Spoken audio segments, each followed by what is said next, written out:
It's February 25th, 2026. I am Actual Pearl. It's time to get in the weeds. A wonderful Wednesday for everybody, including Jeremy Lambert. He's here. He's clear. He wants to talk about NXT. How you Why doing, am I pal? always clear? What does that mean that I'm clear? You're very concise. You're very clear. You're very well, That's not true at your all. picture. I mean, your picture's clear. That helps when you're not For frozen, now. For which you're fine now. now. For now, it's okay. But Yeah. you're here. You're clear. You don't want any more bears. I don't want to be clear. What would you rather be? Uh, Convoluted? There's plenty of vague tweeters out there. yeah, I definitely don't vague tweet. I get in trouble for not trouble, but people get mad at me when I like tweet things. How do you the last two shows we have continued our Dear Tony Khan tweeting. Hello, Tony Khan. Hello, Hello, Tony Khan. you're right. Yeah, We we don't say do yeah. dear. It's not dear sister. We're not gonna, No, yeah. we say We do hello. hello. We are very nice gentlemen. And for the last 2 days, first of all, the one from Monday, I stand by this. Of all the things we've sent to him, this is the one Tony needs to actually act on. And then you did yesterday's, and I said to myself, I think we went too far. We've gone far before. I think asking for Creed may have been. I think we went a I little don't too much higher than we I should like have. go asking for Creed. I see what you did there. I think asking for Creed was fine. Everyone loves the My Sacrifice videos. People got mad of like who wants Creed in 2026. Smart wrestling fans want Creed in 2026. People got mad of we want it to be less like WWE. Creed is universal, man. Like, That's what are we right. doing? Right. Acting like it's a WWE thing that Creed gets used. And everyone uses music, right? Like, It's an pretty emotional sure, attachment. pretty sure WWE used some. Maybe I don't know. Maybe they never used Guns N' Roses before AEW did. Not sure actually, but I'm gonna assume they had to use Welcome to the Jungle at some point, right? If they didn't, I mean, ECW clearly did. That was the big November to remember why they did it. And Yeah, ECW is now a WWE property. So, all things considered, they ripped them yeah. off. It definitely like happened at some point. Yeah, Welcome to the Jungle was apparently on one of the WWE video On the video games. games, So of course it was. Probably a SmackDown versus Raw like 2003 or 2009 or something. so it's just music and wrestling. One person was very funny. They're like asking for Creed in 2026 and they want us to take their opinions seriously and so I was like, no, I don't want you to take my opinion seriously. That's the last thing I want. Like, I don't want you to pay any attention to me. I tweet dumb shit for myself. True. It sucks that people people like retweet it and like it and quote tweet it and comment on it. I'm perfectly fine just making my stupid tweet and not getting any engagement on it. That $3 I get ain't worth it. But at least you get to put your point across. I don't care about like my point. Like I it doesn't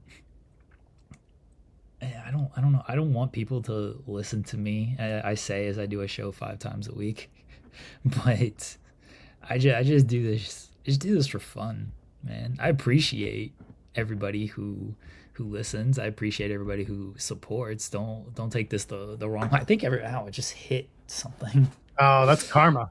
And I'd say like I think everybody who knows this show knows of like man, I we're just here to have fun, you know? Like we Yep. talk serious stuff. We try to give an opinion on things and we try to break certain things down.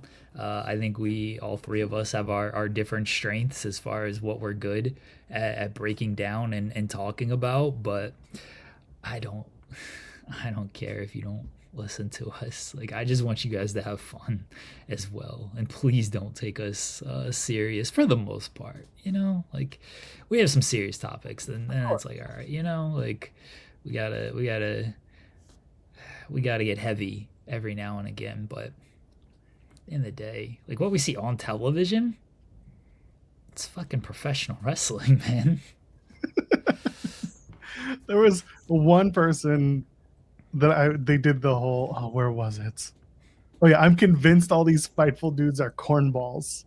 It's like, yes, Oh, and I almost replied, but I'm like, no, we're not opening up that box of weird.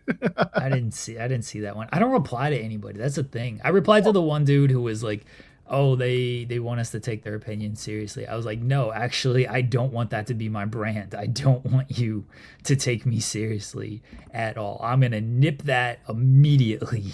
That no, you should not take me seriously."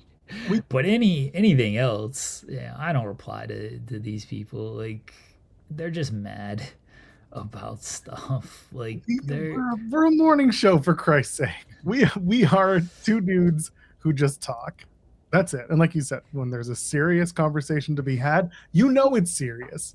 Otherwise, it's a morning show. I don't even know what else I need to say at that point. I give that guy credit who I was interacting with. I was like, no, please don't take me seriously. He's like, oh, you know what? All right, touche. Like, I. He's Good. like, all right, I won't. I was like, appreciate it. Like, enjoy your wrestling and enjoy your night. He's like, hey, man, you too. All jokes aside. So, we came to an understanding with everything. And again, he seems like a night. I don't know. I don't follow him. I'm probably never gonna look at his thing again. But we came to an understanding at the very least. Yeah, I don't.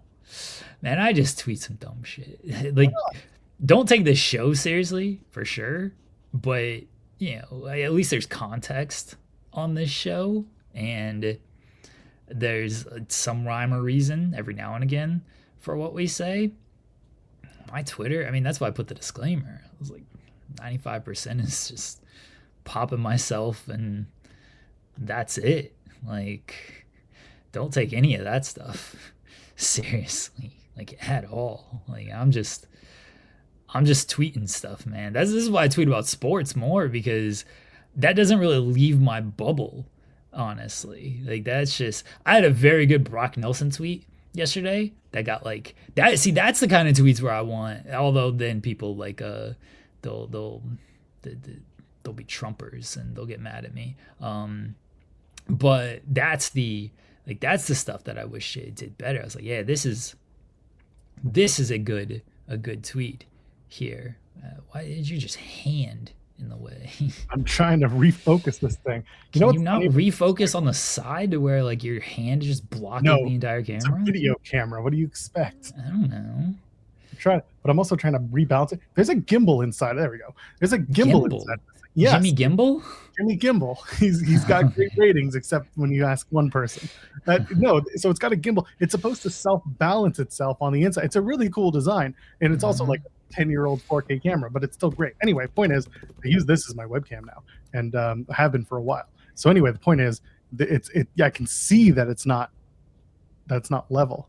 So anyway, just don't pay attention to me. I'm not here, bro. I try not to. I know. That's the point of this show.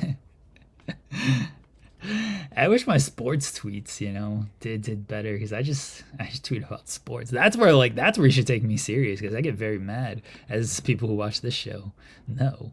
I get mad about that stuff, but yeah, it's all stupid, right? The thing is, the second you start talking outside of your bubble on Twitter, Twitter's like, nope, this isn't what you normally do, so we're not going to do anything about it, and it just stays put. It's like when I tweet about music, and like nobody cares, and I'm like, perfect. I made a joke about Arch Enemy, the band that I really like, used to really like, and was like, oh, it's really funny that the woman who gave up the torch to basically, okay, those who know the band Arch Enemy, folks, I'm gonna mute Joel. All right, I have breaking news, everybody. I'm interrupting your band talk or whatever. Exactly. For breaking news here. We go.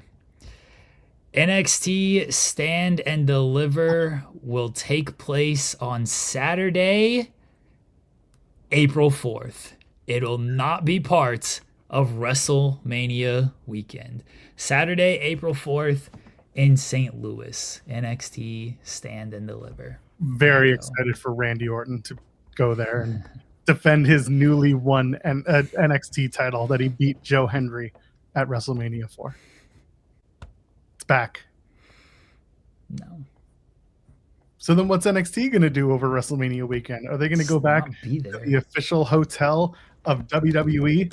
Fontainebleau. They haven't announced Fontainebleau as the hotel yet, but How many indie shows are now like trying to book like a Saturday afternoon show because Stand and Deliver is no longer going to be taking place that weekend? I feel like House of Glory is about to do that because they're coming. They're doing a Vegas show. They haven't announced the time yet, I don't think, or what it is. Maybe that's maybe they had the inside track. We'll find out. Yeah. But yes, Tokyo Joshi Bro is about to announce a show. Janela's gonna just run a separate show. We should just move. Honestly, listen, I'm old. Move the clusterfuck. Move it to Saturday morning. No.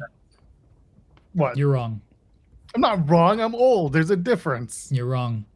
Dick. It doesn't need to move to Saturday morning. It just needs to run into Saturday morning. Yes. Wow, I've never hated anything more in my life. That's what it needs to do. It needs to culminate with Joey Janela versus Steve Corino for the PWF heavyweight title. Oh, that sounds terrible. NXT sit and disappoint. Well, like NXT sit and spin. They do. Tony, man. Oh, who needs something to do on a Saturday morning in Vegas, right? How does it feel to be alive on a Saturday morning in Las Vegas, Nevada for WrestleMania? Right? Man, they will not move the Hall of Fame. The Hall of Fame will still be Friday night after SmackDown, 2 hours because they're on the West Coast. They'll fit. Oh, SmackDown's a 3-hour show. Y'all are fucked. That show will end by 9. It was 3 hours last year at this time, wasn't it? Was SmackDown 3 hours last year? I was at spring break. I don't care, but yeah, they'll end by 9, and then they'll start it at 11 like they did last year. It was 1 o'clock on the East Coast, if I remember correctly. Yeah, that sucked. Yeah, that sucked.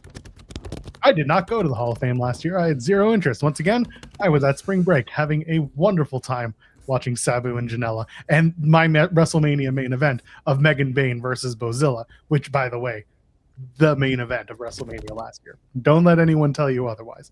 Natty at Bloodsport, great. Had fun with that. Sabu Janela, great. Really enjoyed that match.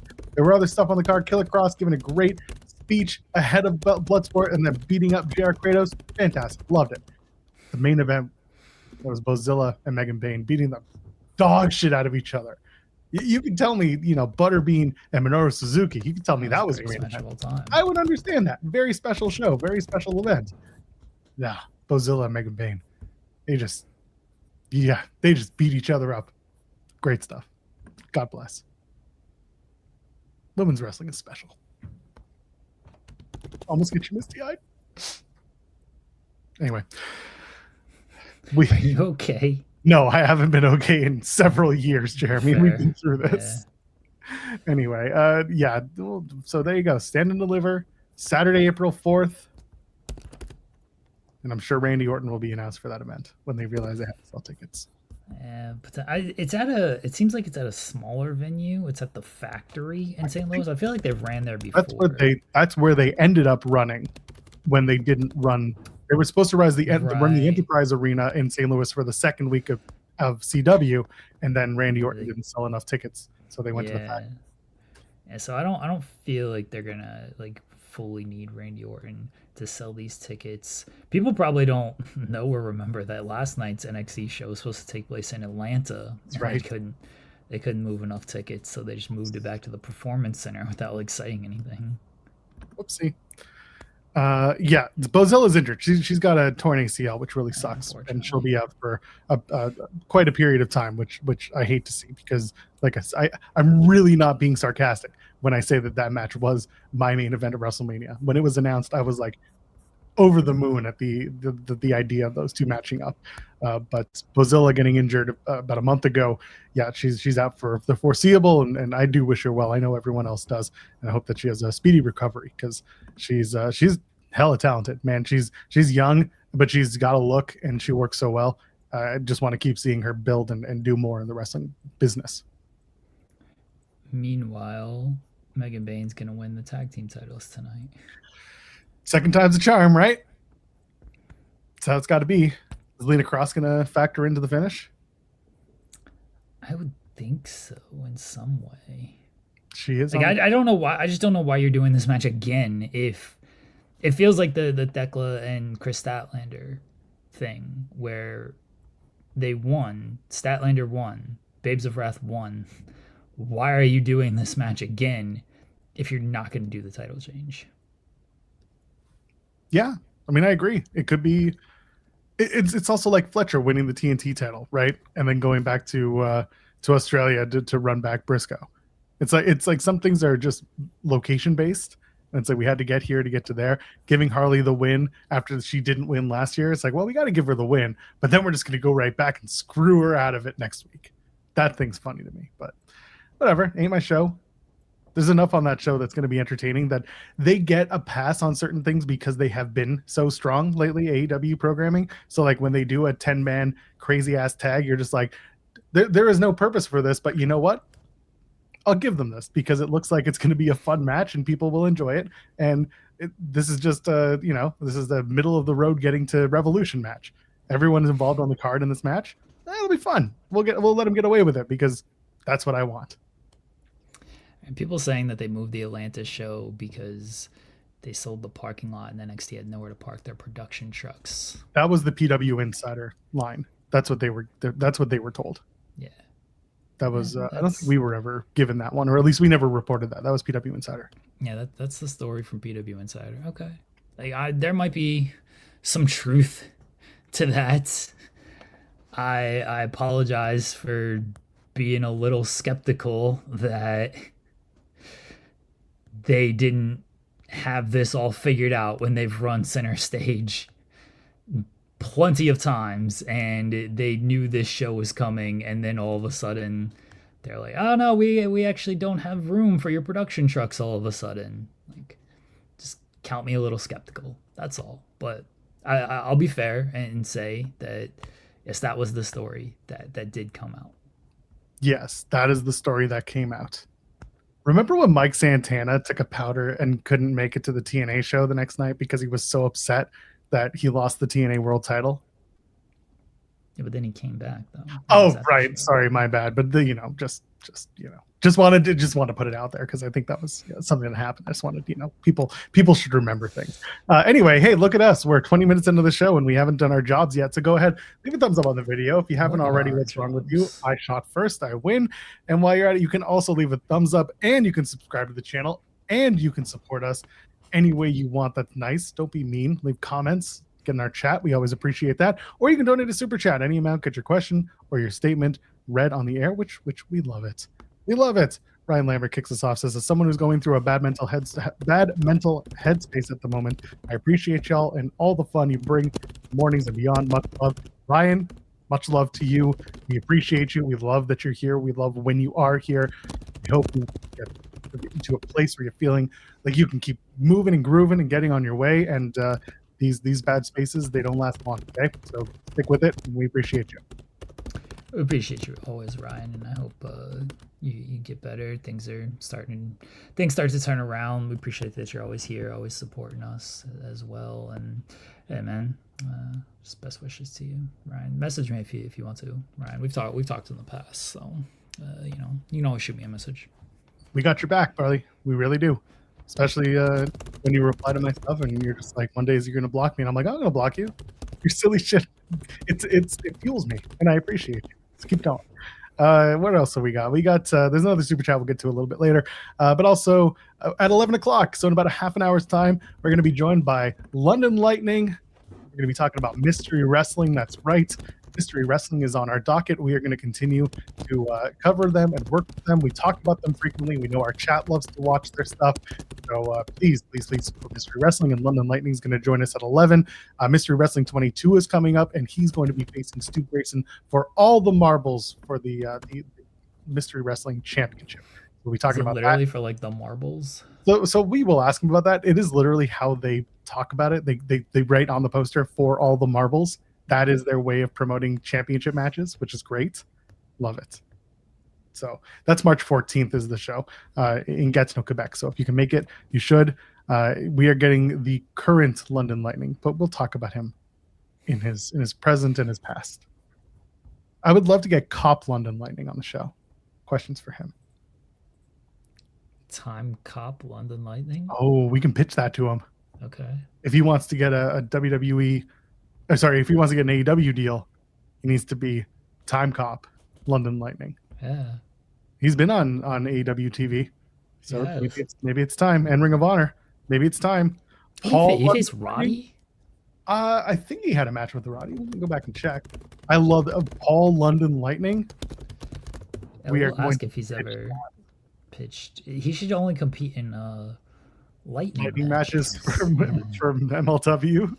Yeah, he faced Roddy in an international title eliminator. That's match. close, yeah. I was correct. And he also fought Kyle Fletcher for Ring of Honor for the World Television title. All right. He's been around, man. I saw him and Lee Johnson have a match for Ring of Honor.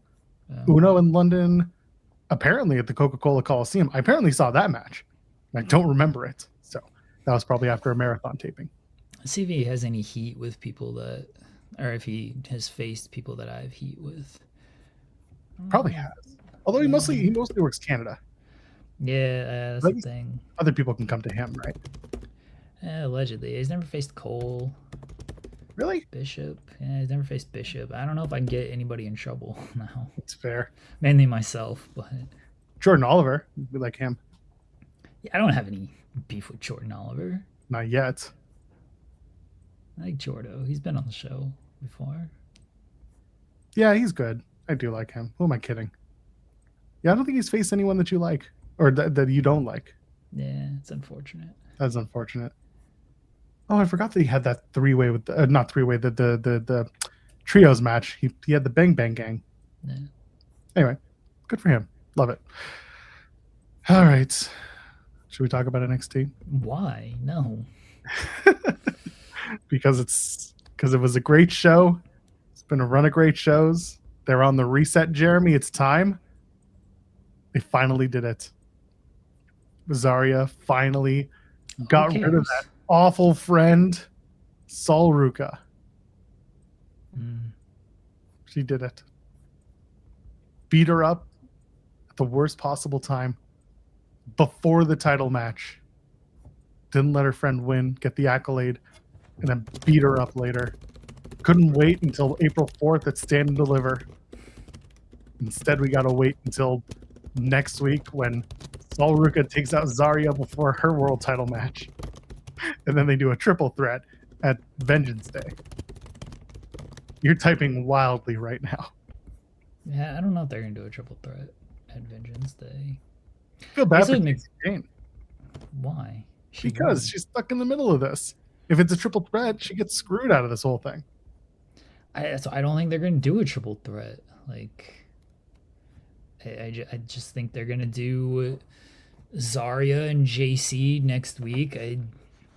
Sol interferes, and then they just do Zaria and Sol. And then Zaria wins that, and then maybe they'll go back to Zaria and JC because she never got her proper title shot. But Sol ain't long for this NXT thing. So you got to do the singles blow off between Zaria and Sol and move on. JC too, though, has got to be on the upward trajectory as well. Yes, you would think, but she's not going there as quickly as Sol is. That's fair. I mean, listen, the reporting from WrestleVotes was that they're working on bringing up Sol now, which I think a lot of people assume is going to be like immediately, but that's not what anyone is saying. It's more that there are plans being put together for her, which could mean it could be next week, but it could also mean like 3 months from now. My assumption is post WrestleMania, if they're going to do something with her at Stand and Deliver because that's their big NXT show, then maybe it's after Stand and Deliver, and that's how they kind of bring her up as middle of April. You could easily do that, but yeah, I think it's going to be a triple threat at Vengeance Day. All right. And then JC should complain about like, I'm not a part of this. I didn't cause any of this. This is some horse shit. But then Robert Stone could be like, I don't normally give what was his line? I don't normally approve such behavior or reward bad behavior. Meanwhile, he rewarded bad behavior for most of yesterday's show. Oh, dude, I'm telling you, this show is great. It was the best episode of NXT you'll ever see. It But was overall like a good episode. Like a lot of stuff happened. yeah, stuff happened. A The lot of cinematics, stuff we already always talked happened. about this. Cinematics, we already talked about Stand and Deliver. We know. Thank you. Yeah, a lot of stuff always happens on NXT, so more power to them. I'm glad they finally like pulled the trigger on this Zaria and Sol Ruca thing. I could have lived without last week of let's do a fake tease and then a tease and then no, we're actually going to be together, and then this week they just break up. Like, you've been teasing it long enough. It didn't feel like you needed the fake backstage thing last week just to, oh, because now Soul's the number one contender, but now I'm gonna beat her up so she doesn't win the championship match. In fairness, at least Zaria got a championship match out of it, unlike it is what it is, where she cost Tatum the title and then didn't get a championship match out of it. But she won the North American title because that was part of her plan the entire time. Our new bit has become anyone says is what it is, and we just break in the busy day. Just throw each other off of it. It's great. It didn't throw me off at all. I said it is what it is to reference Izzy Dame. I know that one of us has to jump in and say it. Oh man, yeah. Like SB3 is saying, a lot of stuff happened, but not much was good except for Vanity Project. They won. Hey, good. I know SB3's been writing for Vanity Project since I'm glad you said for Vanity Project. since Evolve. I mean, but I feel like there's some revisionist history going on here in that, like, I was a fan of Vanity Project as well from the start of Evolved when SB3 and I reviewed, because I did watch the first episode of Evolved and then I catch it later on, but I watched the first episode live. When we reviewed the first episode, I said it as well as like the best thing on this show was Vanity Project, and I was always putting the twos up. SB3, he was full, much bigger fan than I was. Got the stocks way higher than I did. But if you listen to both of us, your stocks are doing pretty well. Because I was in on the Dark State stocks. I said sell after they won the tag team titles because it wasn't going to get much higher than that. And so if you sold the majority of your Dark State stocks, you still got your Vanity Project stocks. Now those are way up. You should don't hold on to those for a little while longer, but you know you're probably doing pretty well on this. You know, between SP3 and I, we sometimes sound smart, mainly him, but you're just here, Joel. I got stuff right all throughout. I told you Raquel Rodriguez is going to win. I don't remember that stuff. I told you it was going to be everyone in the chamber is half of a tag team except for Tiffany Stratton, who's going to win the chamber because it's all in service of the women's tag title. I don't think Tiffany's winning the chamber. They're not doing Tiffany and Jade again. Listen, your Alexa Bliss idea of her eventually getting, Charlotte Flair, like there's some fun, story pointing you can do to that. But yeah, I'm just saying, everyone in that match is part of a tag team. And I don't expect any of the tag team wrestlers to win. Tiffany and Jade sounds terrible again. Honestly. It does, but it doesn't need to be more than a WrestleMania Night 1 Match 2 match. You will get it and you will pay attention to it, or not, because it's the second match on the card. And very famously, if you're number 2, you're number 2. I don't think they really have much going on that match. They got to build up that Drew McIntyre match, whatever it's going to be. They got to find a way to make this anything on SmackDown look good for Mania, because right now they got nothing. Tiffany and Jade, the build is going to be Tiffy time again, and Jade's going to be like, I already beat you, bitch. Exactly. She's definitely going to say bitch in some form. As one does, yeah. Tiffany's going to be like, you never defend your title. At least I was a fighting champion. And Jade's going to be like, who cares, bitch? And that's gonna be the whole, and it's all gonna be backstage segments. It's all going to be backstage, and no one's going to make any references to people who are in relationships because there's just nothing salacious going on there. I mean, Jade's happily married, got a kid, Yeah, married to that dude, Brandon Phillips, yeah. Reds legend. Yeah. He was there on Monday night, which was Was he? hilarious. Okay. Was he there? I think he was there because Jade was there.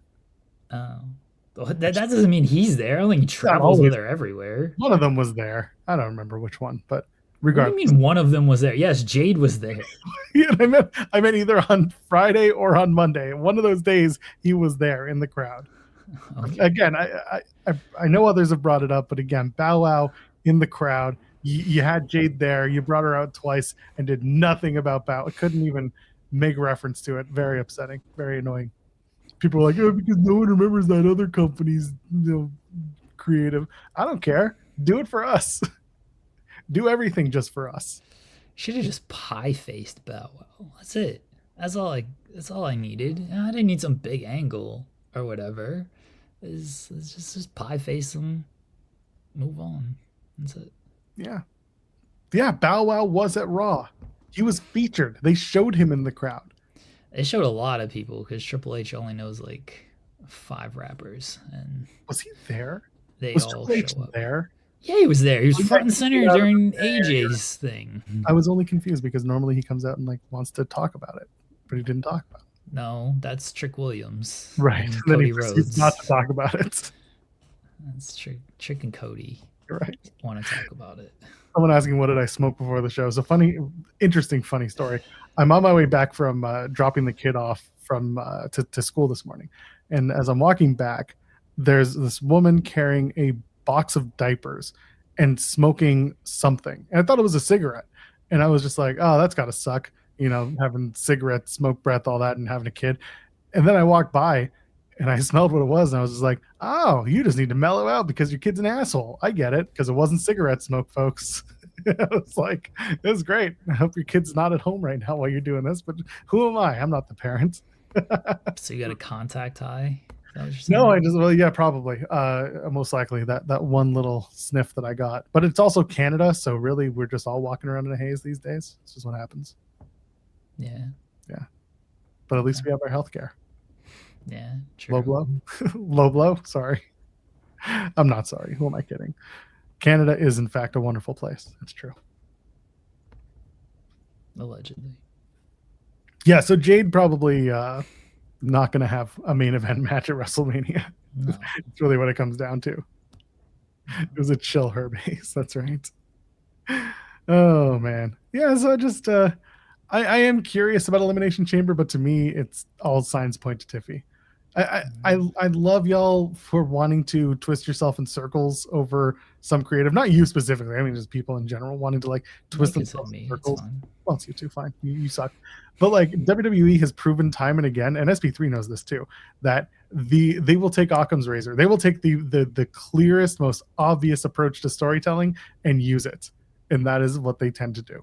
And when they try to make things convoluted, they often get tripped up all over themselves because nobody in that room knows how to like follow a through line unless it's for one show to get to a very obvious point. And to me, the obvious point is Tiffany Stratton is the only person who is in a singles capacity and a star in that company who doesn't have any like path to Mania, unless she suddenly gets a tag team partner, and I don't know who that would be. Path can just be, she can team with Charlotte Flair. Could you imagine they just trade up tag partners? Who pins Rhea? Who cares? They'll get someone involved with one of the other tag teams. Tiffany, I assume. Yeah, Tiffany can pin Rhea Ripley at the end. Everyone's like, "Oh, Rhea Ripley's got to be like you do too," and I get it because Rhea Ripley is. Yeah, but also they're stupid for not having Rhea Ripley in a bigger spot. But also they've got one tag title in all 3 tag titles that they have where they're actually putting any emphasis on something of the story. And like I forget who it was. Maybe it was SB3 who was talking about, again, simple stories where the second you name a tag team is the second you put the belts on them. I think that was him talking about it yesterday. And like there is absolutely credence to that. I don't think that Lash and Nia are winning the tag titles so soon, or if they do, they will still Soon. win. They've been together for like 6 months now. Not really though. What do you mean not really? They've been together since Lash debuted. Last debut 6 months ago? No, it hasn't been that long. She's been up for a while. She was up before Survivor Series because she was part of the Survivor Series team. Yeah, so maybe about a month before that. So I can give you maybe September or October. October, November, December, January, February. Okay, 5 months. Sorry. Not 6. Semantics. Just got it right. They've been together for a while. This is my point. This isn't like, oh, so soon after they've been together. They've not only been together, they've been in like very prominent spots. No, you need to be back. You need to be back for a long time. You need to have been together for a very long time. I'm talking like years. So hold on. Lash has been on. She was at War Games, but she wasn't in a match. She was in War Games! No. Let me finish, you dickhead.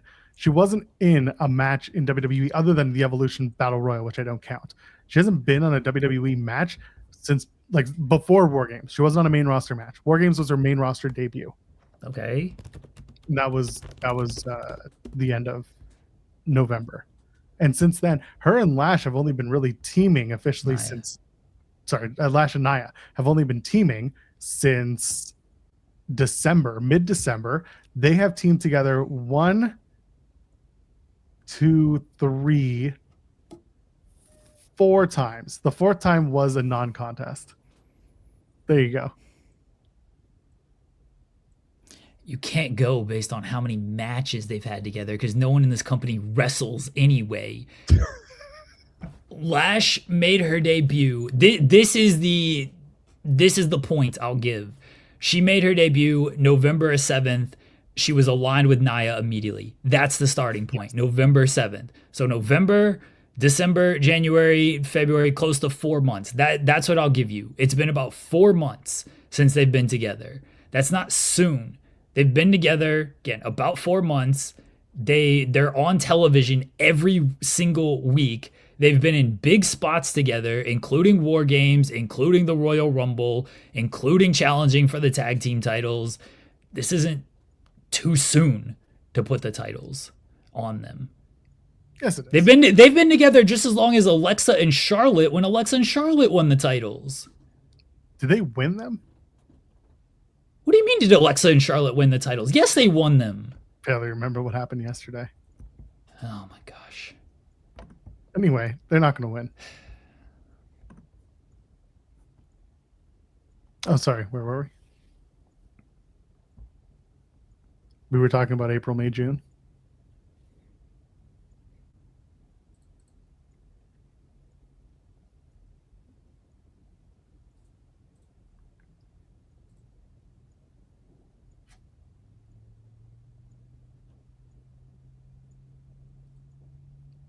So Joe Hendry had a sit down. You're never going to win a silent off against me. I don't care to do silent offs. You know this. If we were sitting in a room where we weren't doing our jobs, then we'd have a different conversation. But since we're here to do our jobs. Yes, thank you. Thank you. They got together in June and won the titles in August. Yeah, they're bigger stars than Nia. It was less than 2 months. That's fine. Because it was like August 1st when they won the titles, or 2nd. They're best friends. That's fine. They were not. They were always best hated friends. each other. They just hid it from each other. Charlotte Flair was like, I really like you. And Alexa Bliss was like, no, you don't. And Charlotte Flair was like, yeah, we're actually besties. And Alexa was like, no, we're not. Do the heart thing. And Flair was like, okay, fine. And then they became best friends. That's how it worked. Okay. You people need to rewatch the wrestling to understand it like I do. Oh, anyway, wrestling. Yeah. Joe Hendry said a lot of things without saying anything. Joe Hendry basically reaffirmed the fact that he got a job because he did a really good song and got a WWE contract because of his TNA song. So TNA wins again, I guess. And Joe Hendry's the guy, even though he lost at WrestleMania in record time. I didn't mind this video package. I like this video package. I'm glad they this is a good use. If he's not there, you're not going to put him on the But he show. was there. He was there. He came out at the end and he crotched what's his face. Okay, well, if he's not going to like do anything of substance with a promo or whatever, then still feature him on the show in some way. Like if you didn't know Joe Hendry, this was a good way to get to know him. Like I'm not going to be mad at this video package. You should be. All they said was that he's a viral sensation, not a good wrestler. Well, I guess they're being honest, if nothing else. They don't care about that. They've never cared about that. God forbid the wrestlers be good at the job they're supposed to be. They don't. I don't care if they're good. He's the champion. That makes him a good wrestler. But anyway, that's fine. He covered a Creed song. Of course, WWE signed him. That's a good point. Oh man, yeah, there were little bits and pieces that were fine, but otherwise, Joe Henry's just like, I went viral, and then I went viral again, and then I went viral again, and I looked up on YouTube how to go viral once again, and I went viral again. And I'm like, got it. You got to get checked out by a doctor if you keep going viral, Joe, because you can only do that so many times before it becomes a long-standing issue. And so, Joe is the champion. Who's he gonna face next? Probably Ricky Saints and maybe Ethan Page too. What do you mean probably? It's already been announced for Vengeance Day. He's facing Ricky Saints. After Joe retains because it's his first run with the title, they'll go to a triple threat because Ethan Page will get involved. It's fine. We gotta send Joel to a doctor today. Today. Fair. I got other things to get checked out that aren't in my head. I know that they're doing the match with Joe and Ricky. I'm saying it's not over. So I assume Ricky and Ethan will have a thing too where they get involved with Joe Hendry. Okay. Listen. When did you get kicked in the head last night? Did the kid hit you at the refrigerator door last night? I wish. Maybe I should have gotten him in the head. Christ. What's the Vengeance Day is what? Next week? 2 weeks ago? 2 weeks ago? What? That's my point. It's March 7th. So it's next Saturday. Not this Saturday, but next Saturday. Yeah, this Saturday's Elimination Chamber. Allegedly, that's right. Yeah, you think it's on Sunday for some reason. No, I said it's good that they brought them back after doing so many Sunday pay-per-views. Come on, if you're going to remember, you're going to do it right.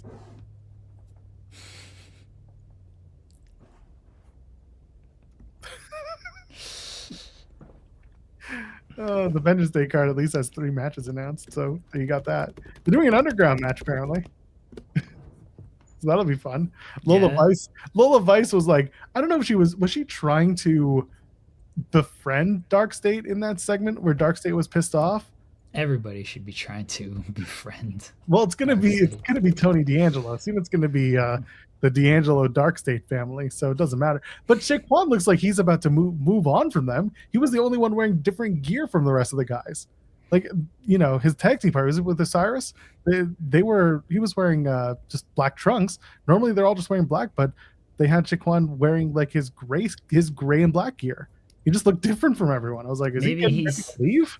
Maybe he sent his gear to Atlanta and he had to use other gear because it did not arrive back at the PC in time. I don't think that's what happened. I think it's more likely that he just forgot to wear the gear he was supposed to wear. I mean, Darkseid's not breaking up anytime. I mean, it might be soonish, but they're not breaking up anytime soon. They got to do this whole D'Angelo family stuff. He's got to dismantle them first. I mean, he cost them the tag team titles last night, but now he's got to, go further. He's got to beat them in a gauntlet match or something. Yeah, he's gonna end up doing a gauntlet match with them. Oh man, Gray's asking, is Lola Vice still a Latina? I can confirm she is in fact still a Latina, and very proud of that fact. She'll tell you every chance she gets, especially when she's doing her flying hip attack, which has been replaced. It's no longer her yelling "I'm a Latina." It's been replaced with Booker T going, "Get her, get her, get her, get." But apparently that's good, and people like that. So who am I, right? It is good. I do like it. Yeah. Lola just got in front of Darkstate and talked with them. You think I'm Yeah, really paying attention to them? I don't know how she was trying to befriend them at all. She made it sound like she was going to go talk to somebody on behalf of them when she went to Robert Stone. The way she said it is like, listen, does anyone really pay attention to these shows? Clearly SP3 does. Good for you. Clearly you don't. I ain't doing reviews of these shows. We're just talking about it. I don't give a shit up at this point. Nah. Who's the Latina in Darkstate? Well, it's going to be Lola Vice because she's going to become friends with them. It's going to be very funny when Lola Vice starts working with Darkstate just for no reason, and y'all are going to be like, how did this happen? I'll be like, this guy knew. This guy knew, and I called it. She's wearing all black like they do. She was one step away from wearing the mask that they all wear. Come on. This was Lola Vice with an edge. She's going to be joining Darkstate, and they'll be calling her Darkstate Lola. DSL.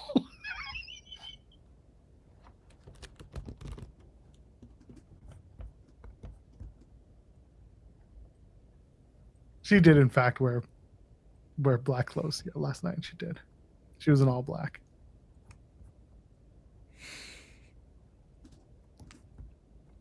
Darkstate Lola was very funny. Come on. Was it? Yes, absolutely. Absolutely. Uh-huh. The greatest wrestler of all time, Thea Hale, defeated Blake Monroe 2-0 against Blake Monroe.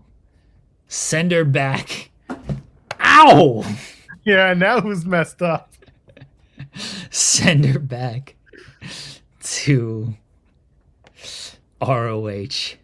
Get her out of here. She ain't good enough to cut it in my NXT against the greatest wrestler of all time, Thea Hale. Lost in a minute. A whole minute. Get her gone. Put all the titles on Thea Hale, but specifically the speed title, and never have her lose it. She's going to win that speed title. She should. And she's never going to defend it. No, she'll defend it all the time. What are you talking about? That's true. She is frequently on speed. That would be good. Sentient Cocaine should absolutely be the person to have the speed title. Yeah, she defends it all the time. Has Fallon Henley defended it yet since winning it? Wasn't that the whole point of doing this whole tournament? Is that that's why they're doing they're doing the tournament. I'm trying to think if Fallon has defended it. I feel like she's had one title defense. But maybe that wasn't. She won it from Zaria at Gold Rush. Yeah. No, she hasn't defended it on TV. Amazing. Yeah. Amazing. Well, that's why they're doing the tournament, to figure out a number one contender. Shit, she won that title in November? Yeah, dude. That's the best part. She hadn't had to done anything. I mean, I hope. Well, according to you, she won it on November 18th. That's pretty recent, actually. She just won it. She just won it. But the thing is, the point is she hasn't had any matches, so the recency bias goes out the window. She's had as many matches as Lash and Nia have together. She's had 1, 2, 3 matches on television. And you see, it's NXT, so that's like having 17 matches because they all go super fast and get their shit in. This is exactly what we need more of. Completely unreliable topics of conversation in wrestling. That's what we're here for. If you take us seriously, now you know why you shouldn't. This show couldn't even tell you what's going on today. You should never take Joel seriously, that's for sure. Well, I mean, I'm right most of the time. It just sometimes I'll go right off the rails with not paying attention. Wasn't she supposed to face Jada? It's possible. I don't know. 1 week Jada Parker has a neck injury. Next week she's taking out people in the middle of their matches and saying, come at me. I will care about the Speed Championship if they correctly put the title on Thea Hale. Until then, I don't care. What about Elio LeFleur? He won the men's speed title. He actually pinned the champion. Yeah. Never would have expected that. So there you go. Elio LeFleur, the French luchador. You know how we know he's from France? They show the Eiffel Tower every time he comes out so that you know he's from France. I mean, look, the speed title is what it is, but it's a get your shit in title. Yeah, I think Elio probably thrive on that. And Jasper, I still think they got like plans for Jasper, and maybe this hopefully moves him up a little bit. And I mean, they did Jasper. He did the big feud with Ricky and everything, so they've kind of established him. So hopefully this moves him up, because you're only going so far with the speed title, right? Like you're not, unless you're the women's speed champion and your name is Thea Hale, then you're the greatest star of all time. But yeah, you're positioned with that speed title. This seemed like a nice way to get it off of him, get it onto somebody, because Jasper can obviously shine in like shorter matches, but he should probably just be like squashing some of these dudes. So now you get it on somebody who can have like nice, quick, back and forth competitive sprints. Yeah, and Elio does feel like the guy who could do it. It's it has become their like entry level, can you do the moves title. That's really what Speed's been kind of positioned as. How do you make it more interesting? I don't think you need to. I think just the way that the presentation now is probably the peak of what they're going to do. And sure, let Elio flourish, LeFleur, flourish. Had to explain that one because not everyone speaks French. It was a turn of phrase, a double entendre, if you will, and he'll be good as a champion. I look forward to watching him be the guy, and then Eli Knight's going to take it from him in like 5 months, but it'll feel like 1 month. What? So it is. When's going? You the clickety clacks. What is going on with your mic today? I'm typing. Which microphone are you using? I'm using the same microphone that I always use. All right. I don't know if something feels like it's louder than usual. That's just me. It could just be crazy. Am I typing too loud? Well, frequently, yes. Oh. You're typing with fervor. All right. What if I reduce the mic background noise? You could try that. Now, if I'm typing, can you hear it? Yeah, very much so. You can hear all of that? You can very much hear all that. Oh. This is what happens. My bad. It's all right. We got a guest joining us in a few minutes. He's going to be here, and we're going to talk all about mystery wrestling and plenty more. Looking forward to having London Lightning on the show. We're going to ask him about everything from wrestling to pancakes. Okay. Just making sure. And if he's going to compete in Lightning matches in MLW. Wait, I'm gonna. Well, if he likes pancakes, I think the audio is coming through the computer, not the mic. Is it? You should check your mic in the settings. Oh, it is. My God. Oh, well, why'd they change it? To be perfectly honest. Hold on. Default. Oh. Is it not plugged in? Jesus Christ. I didn't plug my mic in. I will say this, because Mac tends to have good microphones. It does sound good. Like, it sounds fine. But yes, I had a feeling at one point that the audio was coming through your computer. I didn't say anything because it was good enough. And then the clickety clacks, and I was like, that is not coming from your microphone. Is it better now? How do I sound now? You're back. There. And also, you were low at the beginning of the show. So I was like, this doesn't feel right. Now can you hear my typing? No, I can't hear you typing. Just in time for our guests to come in and see our production meetings. My bad. That's my fault. That's on me. Oh, well, you're just in time. If our guest is ready, you can give us a thumbs up and we can get into the fun of it. We're going to let him get set up, and then when he's ready. I hope he flips you off. I mean, it wouldn't be the first time. I don't think we're at that. I mean, listen, if he does, what am I going to do, right? Is he ready for us? Did he give me a thumbs up? No. Okay. There it is. He is facing Stu Grayson for all the marbles at Mystery Wrestling 22. That's on March 14th in Gatineau, Quebec. I'm very, very excited now to welcome to the show London Lightning. Hello, how you doing? Oh, what an intro. Boom shakalaka. I love it. Buddy, we got you. How you doing today, London? I'm doing great. How are you guys? We're doing well. I immediately got to ask. I really love your shirt. I know that's not a question. That's a comment. But I need to ask, okay, where did you get it? I need the origin story of this whole shirt here. You see, the thing is I went looking for a T-shirt that only a world champion would wear. And I said that I went into every store and every mall, and I said, I need a shirt that only a world champion could wear. And funny enough, they said, we don't have that on the rack. They said if everybody could wear it, then everybody would be a world champion. So I had to order it on Amazon. So you need to go find a nice, fun shirt like this one. Amazon's the best choice.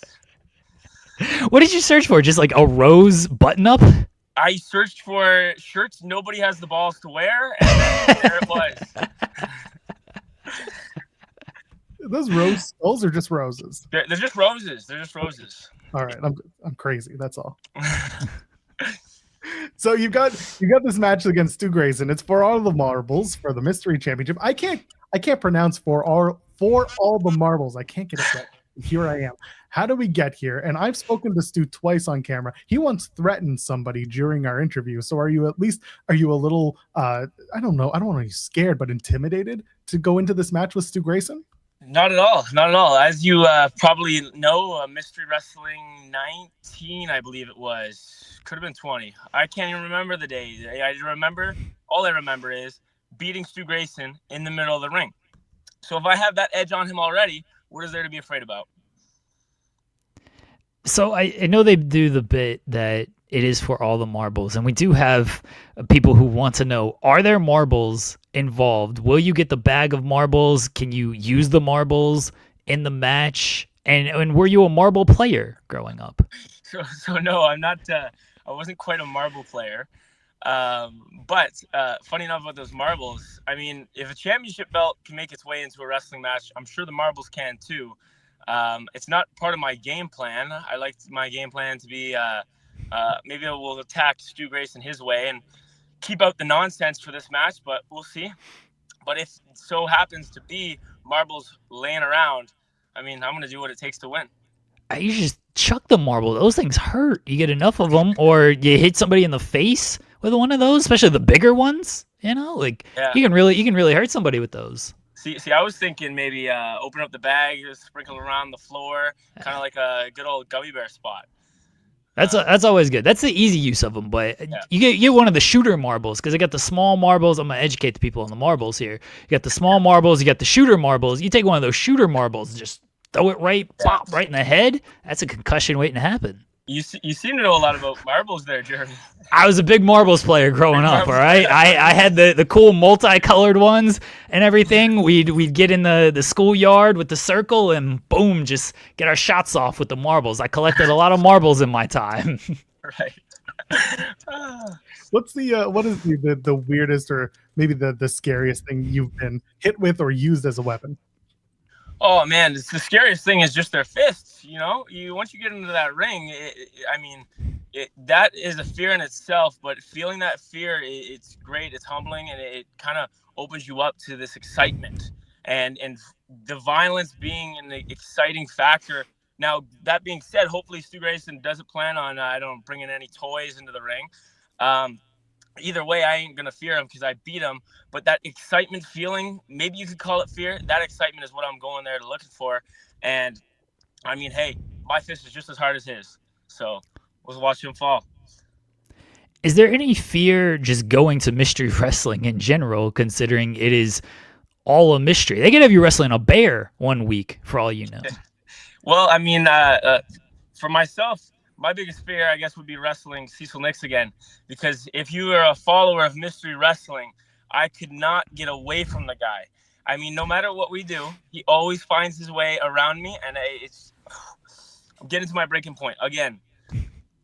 But then we got to the ass blasters, and then we got to the ass blasters, and then we got away from those ass blasters. What a terrible name, eh?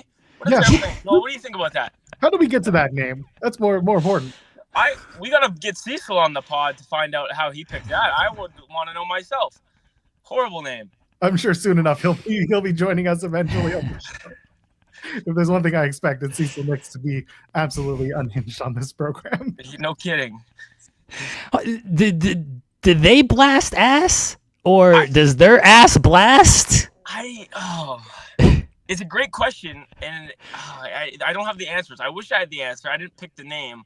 I only did this because, well, me and Cecil, we were trying to make amends of our little feud, and obviously I wanted the best for mystery wrestling, right? So I did my best, and unfortunately we had to go his way, and his way was picking a team name, and I have no part in that. I had no part in it at all, and I want the record to state that I'm not an ass blaster anymore. Any more? Okay. Well, what did you do when you you were part of the team, so were you blasting ass, or was your ass blasting? I'd like to assume that I was blasting the ass. Okay. That being said, I don't know I can't remember our record. I can't remember if we were winning. I can't remember. I like to leave the part of my life where I was around and teaming with Cecil Lex. I like to leave that in the past and not think about it too much. So I can't remember if we got our ass blasted or we were blasting asses.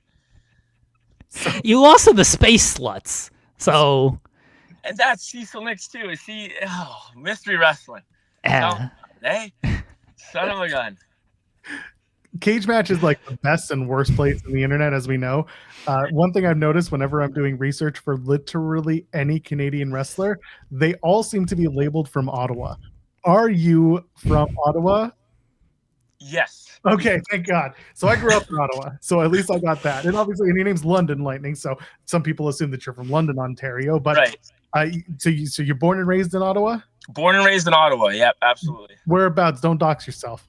Don't dox myself. Let's say Canada okay. Area. So I grew up in the West End and around the where Sir Robert Borden High School is. You got it, SRB. That's where I went. SRB. So okay, for people who now you're doxing him, Joel. Joel. That's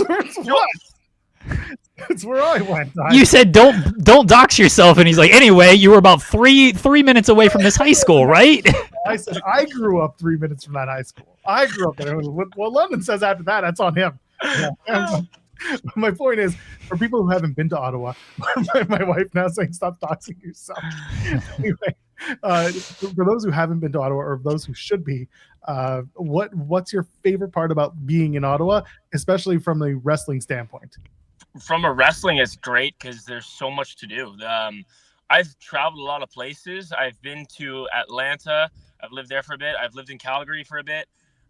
Being in Ottawa, it is the capital. There's so much going on. There's wrestling everywhere around Ottawa, and then there's wrestling in Montreal, Toronto, and Ottawa being in between them just makes it great access to be anywhere we want in Eastern Canada. So that's one of the reasons I really enjoy being in Ottawa for wrestling standpoint.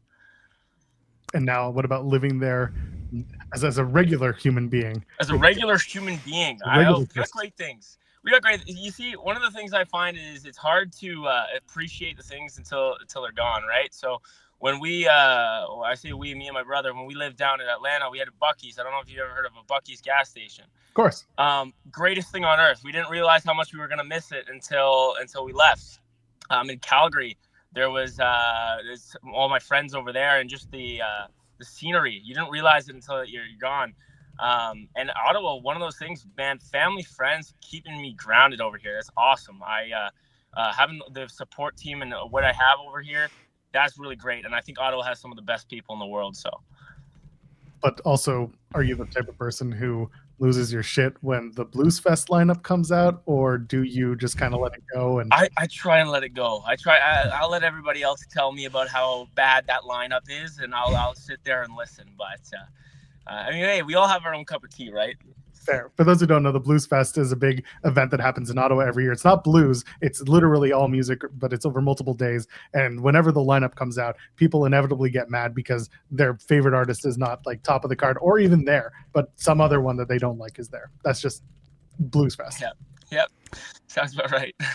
I apologize if I'm going to stereotype you here, but being Canadian, being from Ottawa, what are your thoughts on Brady Tkachuk? Oh, okay. Listen, and I mean, as much as I am a Canadian, I do not follow hockey all that much. So I did stereotype you. I'm sorry. I'm sorry.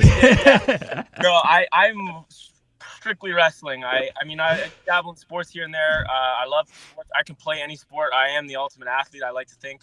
But wrestling is where my passion is. Tkachuk, he just won a gold medal, didn't he? Yes. Oh yeah, but he won it for USA though. For USA, right? Yeah, he's the captain of the Senators, but he won it for USA. Yeah. Oh well, that's tough. I mean, hey, good for him, but that was a little heartbreaker on Sunday morning. That was. Oh, I apologize for stereotyping you. I just assume all Canadians are hockey fans, so that's on me. As an American hockey fan, that's on me. Yeah. But all Canadians. Go ahead. No, go ahead. I imagine, Jeremy, you were pretty pumped for Tkachuk there winning that.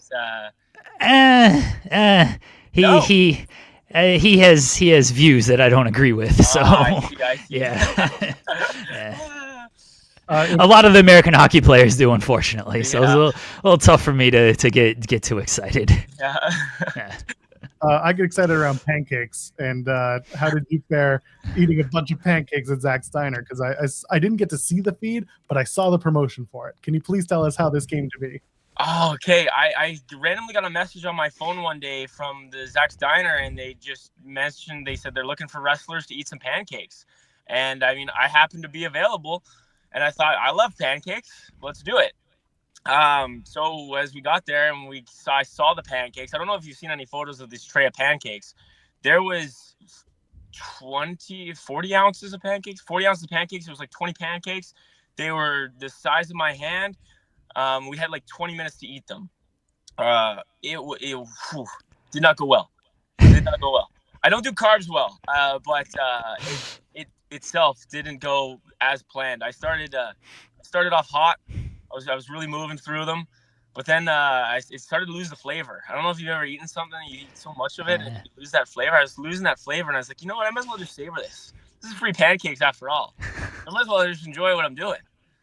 But I lost the pancake battle, and then I lost the washroom battle after that too. So. Wait, was the battle at Zach's, or did you have to go somewhere else? The battle was at Zach's Diner. So it was Zach's problem. It wasn't Zach's yours. problem. Who else was part of that pancake eating contest?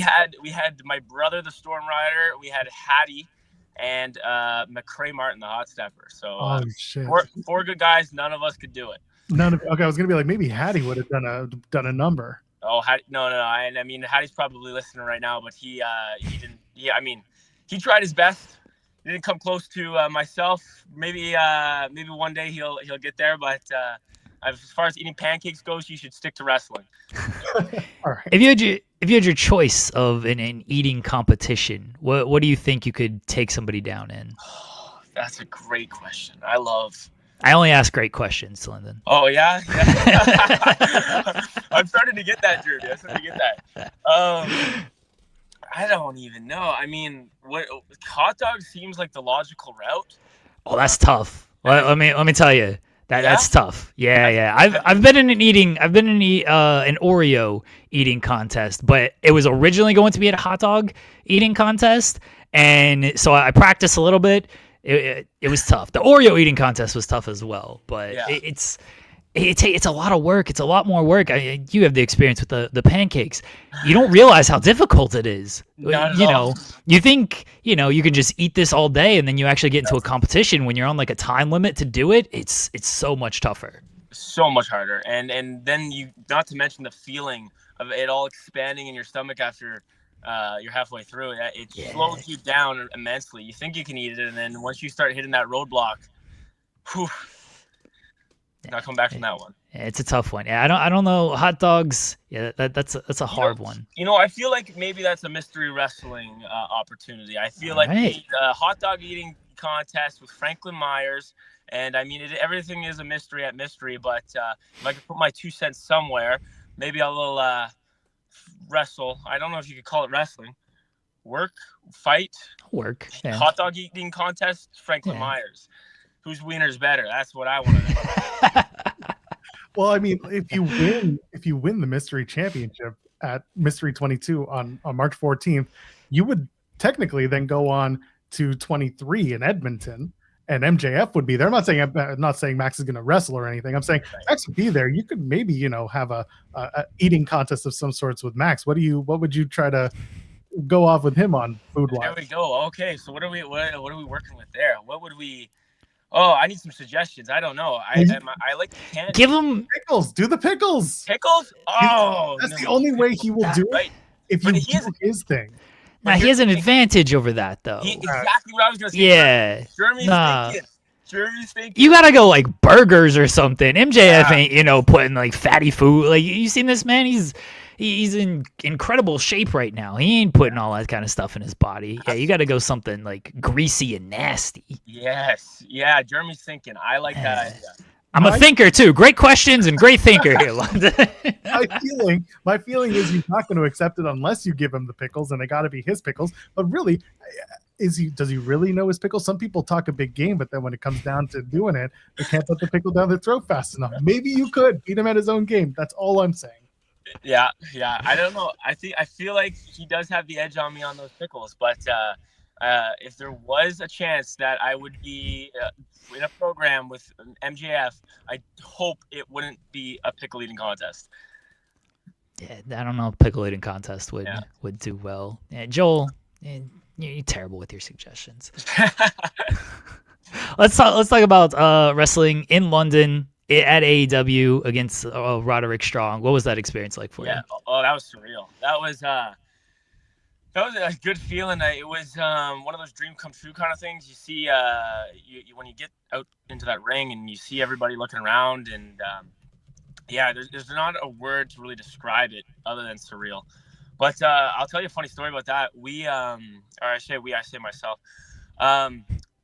Myself was contacted a day before. I didn't have any plan on being there. I just reached out to Kevin Matthews and I just said, hey, what are the odds that there needs to be some extras or anything? And then he just said, be here. And I had less than 48 hours to get on my way to London. And for those who don't know, that's about a 6.5 hour drive. Got myself there. And once I got to the door, they said, hey, you're not allowed in here. And I was like, uh-oh, somebody's got to go back there and check for me. And luckily, there was a bunch of fans outside. And this is back when I had my hair. My hair was a little bit longer, and I had a little, I don't know what you call that, high pony, whatever I had, man bun. I had it up. I had my hair up, and all the fans started chanting, RJ City, let him in. And thankfully, that was enough to do it. So I don't know if I believe that. No one actually wants RJ City in the building. See, that's what I was thinking. They were like, hey, sign some photos for us. I could have gotten away with it too. They were trying to help me out, which was great. It was good to see the wrestling community back each other. Oh, you'll get the graphic before RJ does at this point. And I was going to ask just about RJ and just like how much overall he just kind of sucks. How much he sucks? Yeah. I mean, he was pretty good on this one show called Splat-A-Lot. As a kid growing up and before going to school, it would come on every morning. So it was funny enough to cross paths with RJ, I guess 10 years later after watching him every morning before school to see him and go, oh my gosh, you're the guy from that TV show I used to watch. But he's a really cool dude, really funny guy. And I'm glad I gotten to work with him. That being said, I did have to ditch the hair because too many people were thinking I was RJ City, and they're like, listen, man. Like, I'm never going to be taken seriously looking like RJ City. Exactly, Jeremy. You get it. RJ and I did an interview a few years ago where I asked 3 questions and he spoke for 20 minutes. So that's all you need to know. 20, really? 3 questions. I got 3 questions off. He made me wait 30 minutes to start that interview. So we love RJ on this program, but we do. That's awesome. I got 2 suggestions that were given to us from our chat, and then I have one last question for you. The first one was: have you thought about teaming up with Paul London to create Paul London Lightning? Who I gotta know who asked. Is there a way I can see the chat? Because you know what? That's not the first time I've been asked that, and I'm starting to think there's somebody inside the chat that knows a little bit too much. that is a wild. Yeah. We're very friendly with Paul London. He's been on our show multiple times. He's fed squirrels on our show. He's shown us his DVD collection. So if you need to get in contact with Paul London, we could actually make this happen. You got to make that happen. I think Paul London Lightning could be tag champions. There it is, Alexa Bliss Gamer. That's an awesome, great suggestion. I love it. I think it's got to happen. So now we just got to get Paul London on board. And we'll reach out. We'll contact people and see if we can make this happen. We can, and most of it actually usually comes through MLW, and MLW tends to have these lightning matches. Have you considered pitching yourself to MLW and being part of these lightning matches where you have to win the match in under 10 minutes? That's a great idea. I haven't even considered it, but now that I know, it might be the time to do that. So you have to win a match in under 10 minutes. That's the rules. Yeah. Oh, I could do that. Most of my yeah, absolutely. 10 minutes. Yeah. I think the quickest. I mean, is it really lightning if it's 10 minutes? Well, you're facing someone who's a good opponent. You're not facing this, Fair enough. You're right. I'm not facing Jeremy. So we got 10 minutes to do. I think you could consider all my matches lightning matches then. I mean, even if I go 15 minutes, I'm still London Lightning. So wouldn't that therefore be a lightning match regardless? It's just like you can't pin a turtle because a turtle has a thing on its back that prevents it from its pin, its shoulders on the mat. Exactly, Joel. Exactly. My God. What the hell? I thought we were vibing here, London, and then you're not facing me. What?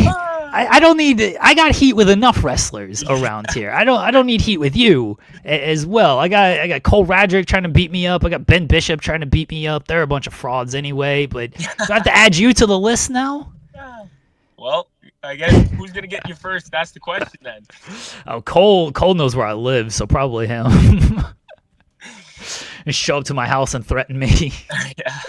Oh, at least if London wins the title at Mystery Wrestling, like you can challenge him for the title. We can do some type of eating contest. I'm technically no, Jeremy. I feel like the eating contest is in your favor. I'm 0-1. I'm 0-1 in eating contests. I admitted defeat. I lost to Matt Brannigan in an Oreo eating contest, so I have lost in that regard. I'm 1-0 against Ben Bishop. I beat him in we'll call it a vignette contest. I definitely beat him in that. Right on. Okay. And this is our final question. It's actually a game that we play on the channel. It's called Partner Promo Punch in the Face, where I give you 3 names. Love it. And you're going to pick which one you want to partner with in a tag team match, which one you want to have a promo with in the ring, one-on-one on the microphone, and which one you want to punch in the face, have a match one-on-one. Are you ready for this? Yes. Because it's mystery wrestling, there's only 3 options I can give you. A bear, a Sasquatch, and Cecil Nix. Partner, promo, punch in the face. Well, you see, I think I'd want to partner with the bear. And I'll tell you a fun fact about a bear. What I found out is you can't actually pin a bear because the way its back is shaped, its shoulder blades will never get to the ground. And I found that out the other day. So the only way to pin a bear is to break its shoulders, which therefore, I mean, that would be the ideal partner. And if we want to go from there, that leaves me Sasquatch and Cecil Nix. Well, then I'm going to punch Cecil Nix in the face again, because not that I necessarily want to this time, but it does bring me a little bit of joy. And then Sasquatch on the mic, because I don't really understand what he's saying all that well. I think it's mostly because he's Quebecois. Yeah, you think that? I think that's mostly the reason. It's the French accent. It's the accent. I'm trying to explain that to people, but they don't get it. Yeah, it's a dialect thing. It's different. Yeah. Speaking of Quebecois, you're going to be in Gatineau, Quebec on March 14th for Mystery Wrestling. You're going to face Stu Grayson for all the marbles. I said it right that time, the Mystery Championship. And of course, Mystery is available on Twitch. They're also available on YouTube and through Patreon. There's tons of stuff going on, so check their website, mysterywrestling.com. And London, please put yourself over and tell the people where they can find you. Absolutely. You can find me at London Lightning PW on Instagram, and then LNDN Lightning PW on Twitter or X now. Then find me at twitch.tv/Evil Uno for Mystery Wrestling March 14th, as you just covered, Joel. I will be facing Stu Grayson for the championship. This is the biggest match in Mystery Wrestling history. You heard it here first. And then following that, March 26th in Edmonton, MJF is appearing. And on April 11th in Vancouver, Kenta will be in action. That's all on twitch.tv/Evil Uno. If you want to help us out, go to mysterywrestling.shop. That would be great. And go support us at mysterywrestling.com, where you can subscribe to our Patreon. That would be great. I'll be seeing you in Vancouver. Oh, that sounds great, Joel. We'll see you in Vancouver then. I'm in Toronto, but I will be traveling out there for all the other stuff, Mystery and Dynasty and all that stuff. So I'm going to see you there. Well, maybe I'll bring my new championship belt with me. Could you please? We'd love to see it. Oh, Joel's allegedly a champion, but he'll never defend it, so you'll never see that title. You should take the title from Joel, so we can actually have a good champion that we're proud of around here. Well, I like that idea, Jeremy. Any championship could be my championship. So Joel, you better bring your championship too. I'll talk to the boss. He's got to bring it into town. We'll talk about it. London, thank you for joining us this morning. Yes. Thank you, London. Thank you very much. Pleasure, boys. We'll see you soon. Good luck. Yeah. Thank you. The one and only London Lightning. Oh, what a fantastic chat. It was a lot of fun. Yes, shout out to Mystery Wrestling putting that together. Looking forward to doing so much more of that with them. And again, you guys talk about it in the chat, and as a result, we want to keep having all of Mystery Wrestling's people on our show. So keep talking about Mystery, keep putting them over, and we're going to keep bringing them in. So that's how it works. Easy as that. And London's actually someone that I had wanted to talk to for a little while. So when the opportunity came up, I said, absolutely, we got to do this. So shout out to Mystery, and go check them out. If you're not, then you're missing out. I think I can get people. I thought we were on a good page there for most of the interview, and then he tried to bury me. So now I think I got to get people to bury him. So he might be on my list here. Jesus. Yeah. Are you friends with Kenta? No, I've never spoken to Kenta. I feel like he'd like me. Maybe it's time that you start talking to Kenta so you can beat up London Lightning by the time we get to April. Yeah. I feel like he'd like me. Maybe. I don't know. Maybe. Yeah. I don't know what he likes, that Kenta. Yeah. He doesn't like parking lots. I know that much.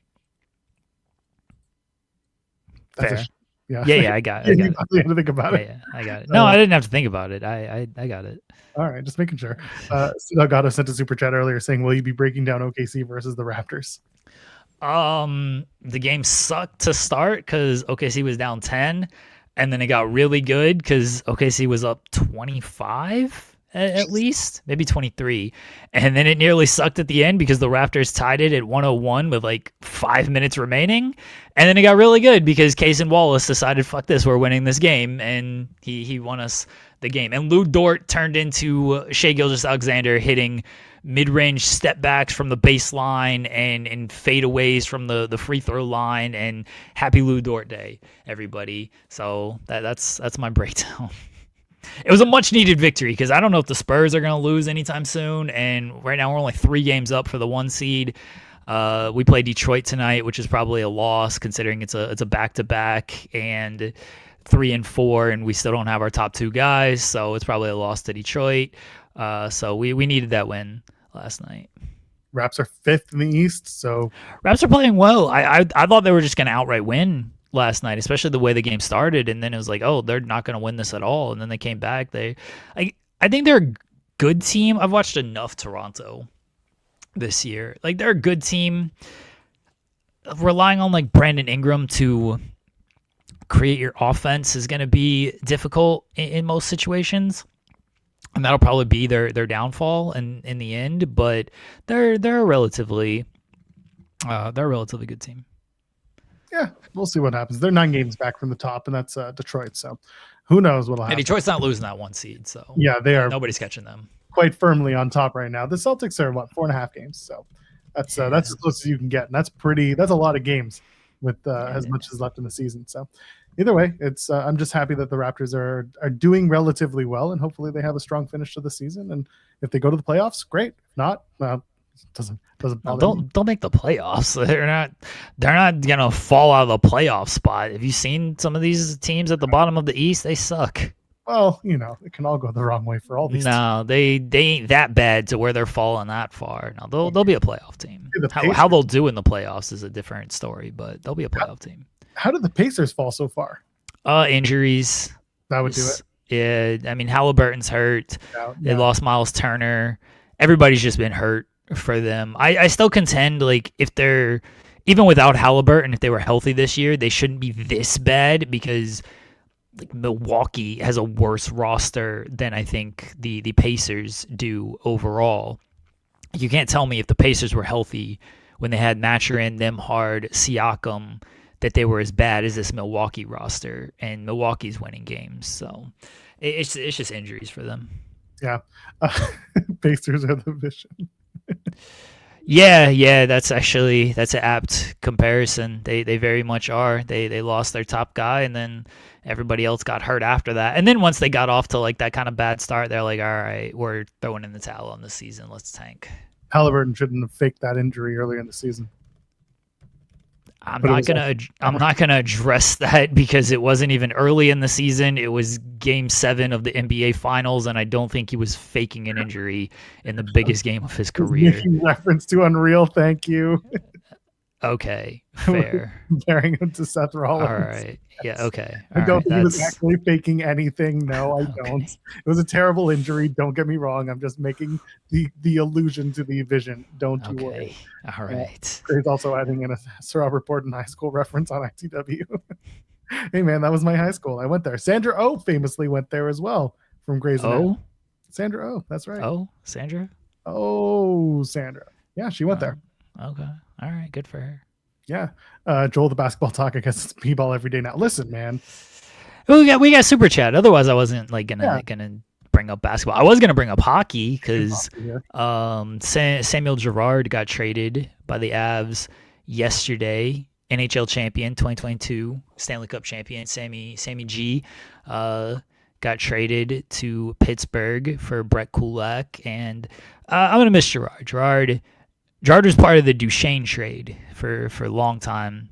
It's not that long, but for longer hockey fans and Avs fans, we know that about Sammy G and the whole Duchesne fallout and everything. But he was part of the god awful squad when he got traded and he became a champion. But his role had kind of diminished over the years. Sam Olinsky had stepped up. Brett Kulak is a different kind of player from him. I think he'll be good in a third pairing role. And we got a lot of cap space, and I think we're going to make some more moves here in the next week before the deadline. And shout out to American hero Brock Nelson, who was one of 5 U.S. players to skip that bullshit trip to the White House from the team. I don't know his reasoning. I don't know his politics. I don't care. Maybe it's because all these other dudes are young and in their 20s and want to party and thinks it's cool, while Brock is a family man with a wife and kids and is like, no, I don't really care to go to this. Maybe it's because Nathan McKinnon threatened him and was like, I better not catch you at this place or I will chop off your head. Whatever his reasoning was, he skipped out, and Brock Nelson did not fight for the union to be dragged to this bullshit ass White House. The best Brock. That's right. 100%. I can think of at least 2 other Brocks that suck, and he's fine. This is good. I only know one. Who's the other one? Turner. I don't know who that is.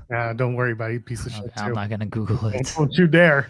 I'm good. Sens are off until Thursday, so I don't have to worry about that. The Ducks are playing tonight against Edmonton, so got that to look forward to. The Ducks, I think, got a bronze medal in their camp. That's about as good as that got. I don't think there were any members of the squad from USA on their team. I think so.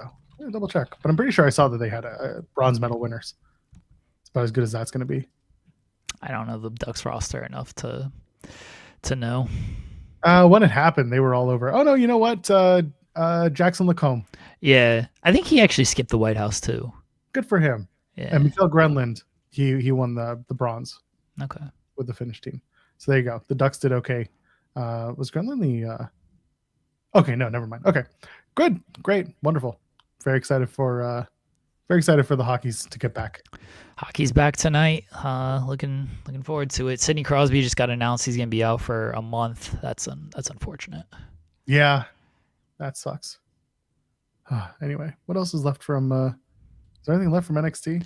Myles Borne won the North American title. He got that edge to him. Beat up Ethan Page, and then got rewarded a title shot. Even though that's not the type of thing that Robert Stone would typically do, even though that's what he did for literally every other title that was on the line last night. And he won with a whole lot of schmaz going on. Everybody you could think of got involved with that match. Vanity Project got involved, and Ricky Staines got involved, and Joe Hendry got involved, and Hank and Tank got involved, and Shallow Hill got involved. Shallow Hill's going to win the Evolve title soon enough. Don't you worry. It was a fun main event. Yeah. It was a fun enough main event. Myles Borne wins the North American title. And of course, everyone now asks the question, when is Ethan Page getting called up? And will he be the next member of the Vision? At which point, if he's being pitched the Vision, I would say, no, absolutely not. Turn that do down. not do it. Do not pass go. Do not collect $500. Put me with the other injured woman on SmackDown. That's okay. Don't put me with don't put me on Raw with them, please. Yeah, I'd turn down anything with the Vision at this point. I don't think they're gonna call Ethan up just yet. Like they'll probably do a rematch at Vengeance Day, right? Like That would seem to be the direction here. Do some type of no DQ match or something at Vengeance Day to do the rematch, because Ethan, he had the most title defenses of any champion. I think he tied Oba for the longest reign. Like he would have surpassed if he won last night. So it should probably just get like an automatic rematch. Do some type of stipulation match, and then call Ethan up. They'll probably hold him off television until after WrestleMania, because I don't know where he slots in at WrestleMania. But that would be my thinking with things. Kind of hope they do a cage match, just because the NXT version of the cage match is fun. Because the cage is like the way it used to be was the cage was like above the ring, but it was like how do I put it? It was like flat against the roof, and then you saw it come down and like form. I thought that was just a cool presentation. They did that, I remember, for it wasn't for the Bronson Reed match. There was a different one that they did where the cage just kind of like dropped down in its own way. But yeah, do a cage match, keep everybody out, and then have Myles Borne win. Well, not everybody's going to stay out if it's a cage match. Oh, that's fair. Yeah, theoretically, that's how it should be. That is the point of a cage match. Yes, unfortunately, it doesn't always stay that way. Yeah. I don't know what other match they could do. Well, they can't do a flag match. That would just be completely against the point. Yeah, that would be weird. Usually, the cage match is kind of like the NXT write-off, though, for people. Like Mello lost in the cage to Trick. Who else lost in the cage like before they got called up? There's been a number of examples. Of course, I can't think of any off the top of my head, but I know that's kind of been like their write-off for things. Jordan lost in the cage to Blake. That was her write-off as well. So yeah, there's been a few, again, even before that. Yeah, I'm not going to start looking through that, but it's yeah, that seems to be one of the write-offs is the cage match. You can do a ladder match because of course. No. Cage match makes sense if you're gonna actually keep people out. It makes a lot of sense. I just don't have any faith that they'll do that. My only concern is if it's going to be a Vengeance Day, they already have the underground match, so it's another gimmick match on the show, which like it's never stopped them before, but it's just something I'm thinking about whether or not they'd have that. Oh, Jordan defeated Blake in the cage. Well, I think they wanted to try to write off Blake on that, and then they just didn't. Good times that was, wasn't it? Love that. Oh man, yeah, well, that could be it. Oh, look who's here. Hello, Sean. Hello, Sean. What up? How you doing? Doing pretty good. Had to fire somebody today. Oh no! Not on the Fightful team, a brand partner, but it was okay. very satisfying. I got to admit, I really hate that type of thing. Jeremy knows how much I hate that type of thing. Yes, but yeah. gotta be honest. Felt very satisfying. Oh. Felt very good. Won't name names, but I'm not going to ask you to. At least not publicly. yeah, it was Pole Jurl. Oh shit! All right. The Great Pole Waxing Company? Can't blame you. They're terrible. They did such a bad job at it. You're fired. God. Oh my God. Had the night off tonight again. Alex and Kate pulled numbers last week, so I said, you know what? Oh, he's run it back. Yeah. We'll run it back. I mean, you've been doing this where you're just starting to slowly. You've taken my approach of, hey, I'm just gonna stop doing these post shows, and I respect my it. dream is to be the talking head that pops up for 10 minutes on each of these shows. Like that's what I would like to do. So basically like what I do here. Yeah. Yes, exactly what I do here. Perhaps with a little bit more structure. Yeah, that's definitely not this show. Not this show. we have contracts and stuff, so I can't do that all the time. But yeah, fair. Yeah, well, we got one less now. Yeah, this show has zero structure to it. My dream is just to do this show and then go to wrestling shows and talk to wrestlers. That's what I'm good at. Damn it! So just let me fly. Yeah, I took so much time off from traveling last year that I didn't enjoy waking up at 7:30 in the morning. I don't know why any functional, normal human being does that. Well, Let's children. Every Yeah. day, buddy. I don't Yeah, enjoy same. it, but Listen, got to do it. not your boy. Yeah. Not your boy. But I didn't enjoy doing that last Wednesday, but it was really nice to go to WWE. It was very funny to be at WWHQ and get messages from people that work at WWHQ being like, I don't know if I'm allowed to come down there and hug you or say hi to you. Oh, Jacob Fatu didn't care. He's like, Sean, what up? He didn't care. I mean, the full interview is like 2 minutes, but it was very funny because he was like, who would have imagined the two of us being in this building right now? He's like, who'd have thought? It was so funny. But I don't think Jacob posted that on his TikTok. He ripped my video and posted it on his TikTok with the same caption, except he said, when I realized Sean was allowed in WWE. But like, I never knew that guy, and he came up to me because I had reported something about some contracts, and he was super nice to me. It was a few years ago. He was like, thank you for reporting that. It's going to help a lot of us out. And I was like, all right, that makes me feel very good. Like, I feel really awesome about that. But, oh, man. Let's talk about how my Dasher dropped my chicken fried rice off in my mailbox today. Mailbox. Was it at least in a container that didn't explode? No, I'll show you all the picture. Oh, no. boy. I sent it to my friend. Let's see here. While you're looking for this, by the way, the funniest thing, this I don't think I'm talking to out of school. Apparently, when you were at Girl Fight, a bunch of the talent were like nervous that you were there because they thought you were digging around for something. No. Apparently, Billy, listen, chill out. It's cool. I know what they were digging around for. I already know. I already know the This is situation. very Like, funny. like, come on, y'all think I don't know everything? I know everything. I didn't go that far, but I was like, I think Sean would get it if he needed it. So. And they stuffed it right in there. Wow. And just so y'all know, this is like the distance. I just couldn't walk. Like, we got a little steep incline there, but that's nowhere near my door. Did not read the instructions. Listen, Girl Fight's going to have to be a little bit more nervous that I'm being around, considering that I sponsored 4 turnbuckles. So I am all for what Girl Fight is doing. They are bringing like legit stars to the Kentuckiana area. And I mean, for those that don't know, it's in New Albany, Indiana, which is practically Louisville. But they run shows there. Everybody runs shows on the Indiana side to avoid the commission.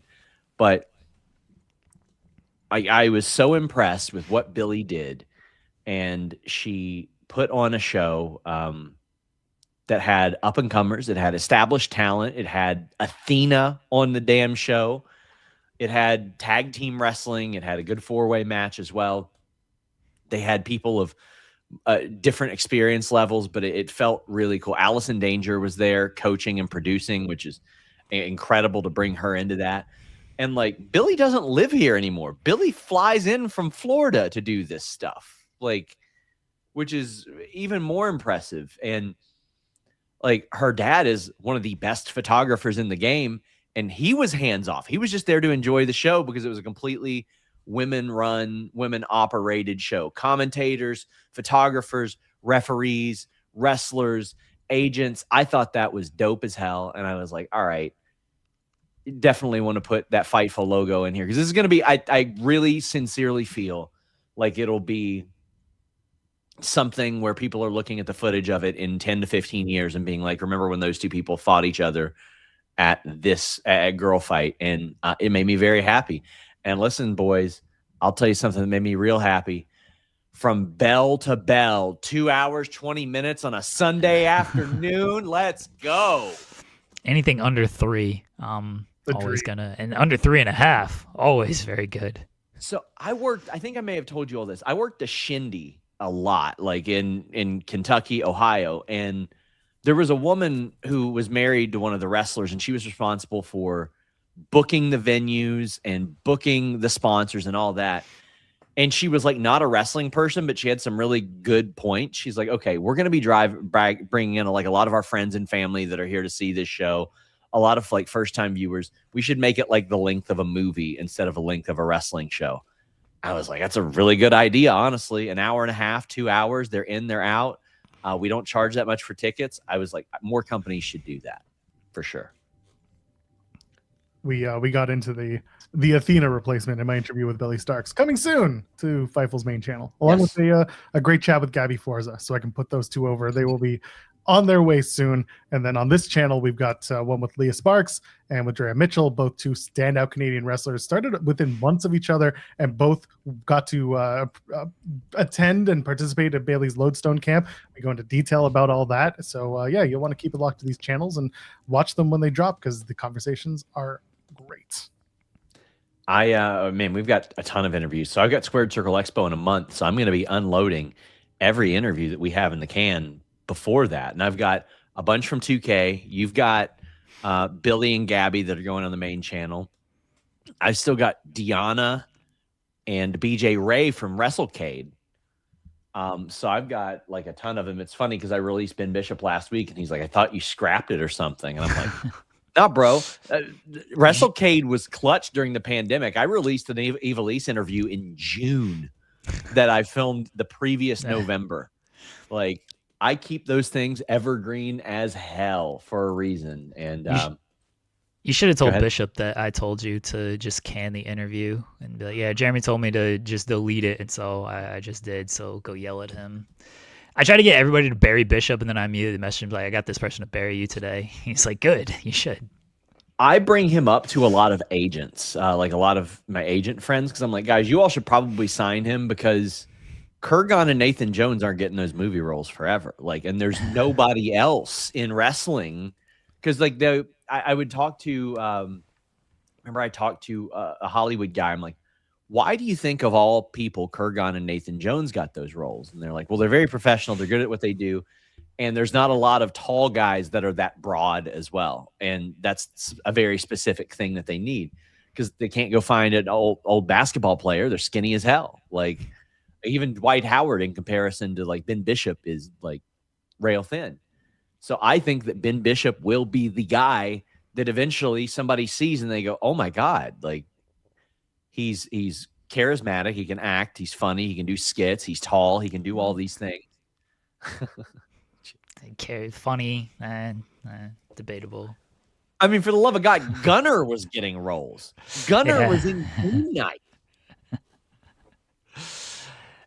I hope Bishop gets all the good things happening to him, but I'm still going to get everybody to bury him when they appear on this show. Damn. Then all that talent's going to be like, wait, we got a problem with Ben Bishop? It's always funny when they look at me of like, I don't know if I should bury this person. I was like, no, I'm just kidding. Speaking of bury, this tweet I just got. Oh, are you going to SmackDown in Louisville? I'm taking my nephew. Card looks bad. that is exactly. Is that this weekend? This show? Yeah, this upcoming show. Oh, I don't even know what the card is for this upcoming SmackDown. They got no more eliminator matches or no more qualifiers. Any scoops today? My friend, we have had a scoop every day for the last 5+ years on FightfulSelect.com. I don't promote it much here, but we are the only wrestling website that posts exclusive news every single day. It is very hard to do that, and we still do it every single day. But yeah, I got some stuff.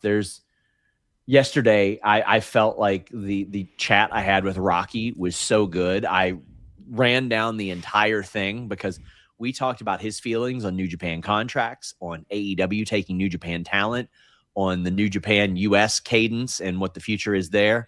CMLL getting involved with Forbidden Door, what Forbidden Door will look like this year with like no major stars. We talked WWE, AAA.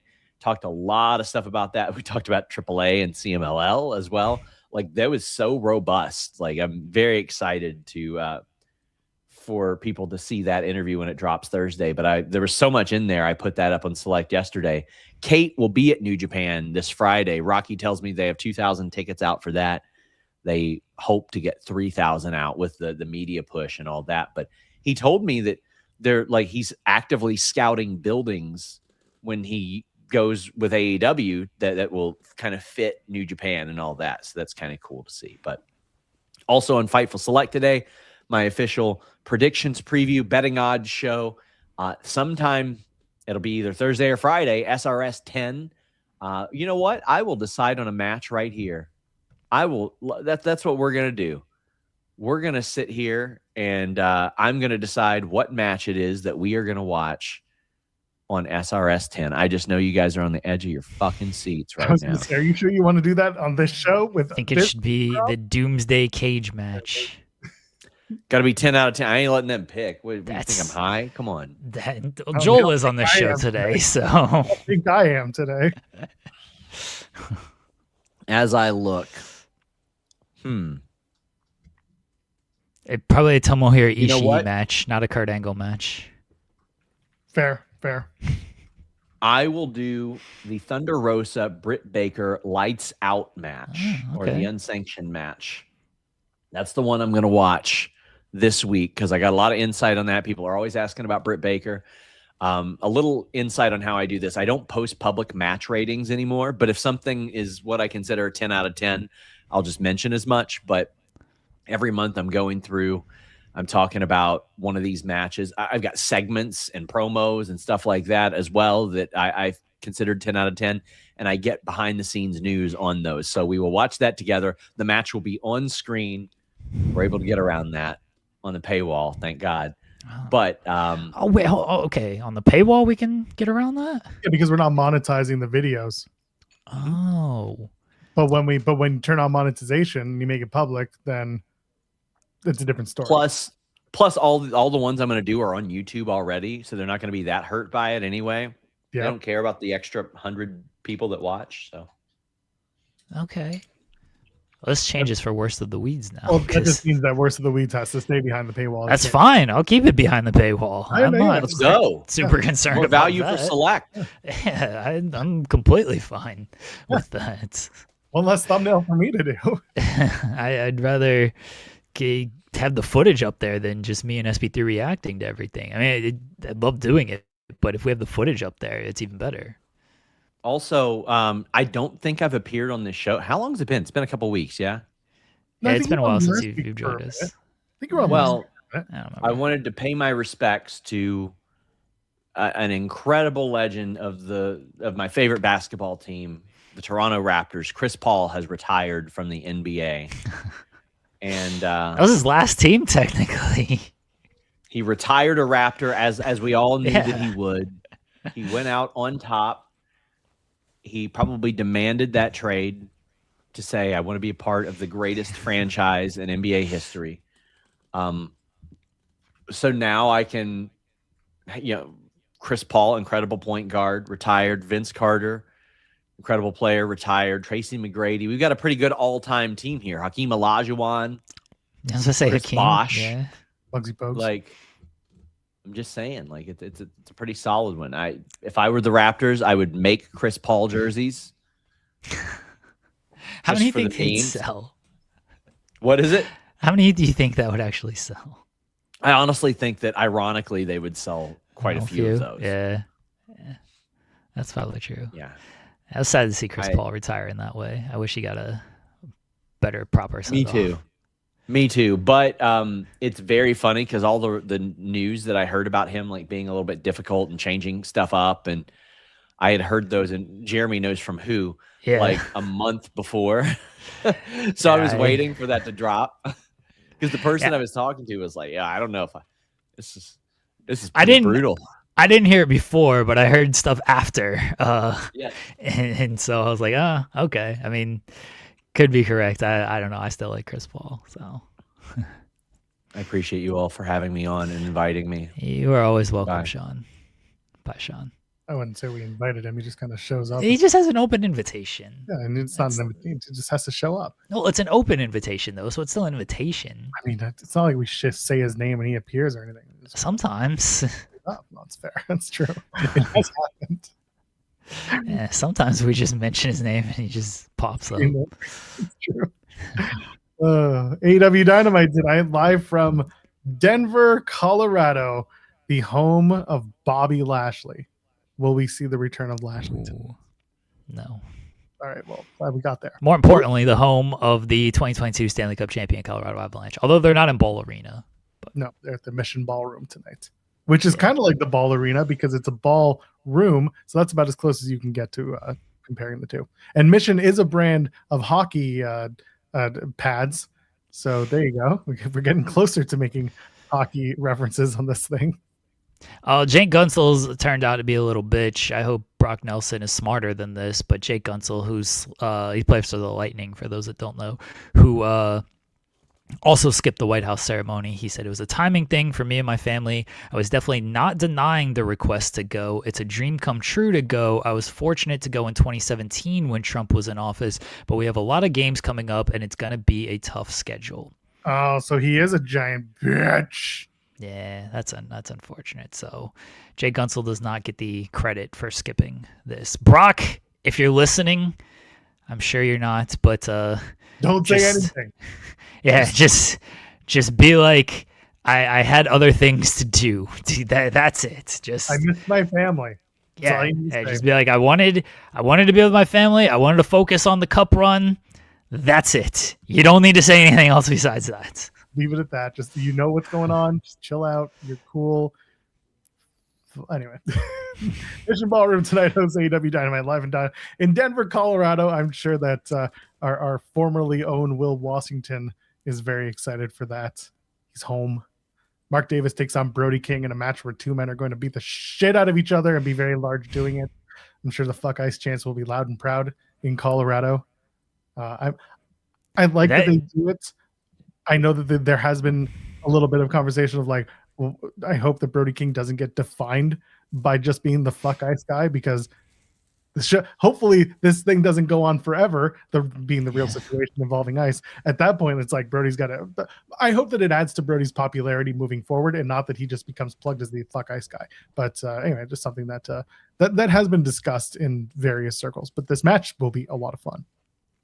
I'm looking forward to it. They're gonna beat the hell out of each other, so it'll be good. Yeah, I assume we'll get the chance, and I'm with you. I don't want that to be like the entire conversation around Brody King, because he's fantastic and he's more than just these chants. But I also don't begrudge if they continue to highlight and use all of that, and he tries to use that platform to bring more awareness to everything that is going on. So I got no issue with that at all. So it's kind of, I'm more on the side of, yeah, keep the chant going with everything. But I understand you want more. You want more to define Brody King than that. Yeah, and like King Potatoes, like I don't care for freedom of speech, and that's the thing. I like Jeremy said, I completely agree. Do it 100%. When it's over, and hopefully it is going to be over. Hopefully Brody can still be a fan favorite wrestler that people want to see, and they enjoy the work that he does beyond just being able to chant Fuck Ice at him. So for now, listen, keep doing it. John Moxley takes on El Clone in a match that makes hilarious amounts of no sense, but I'm very much looking forward to it. El Clone is going to go like this, and hopefully John Moxley just kicks him in the dick and wins. I'm sure it'll be good. But by the way, I know that it exists because El Clone is part of Don Cal's family, and they got the Takeshita match. Like, I understand its reasoning. It's just a funny match to put together.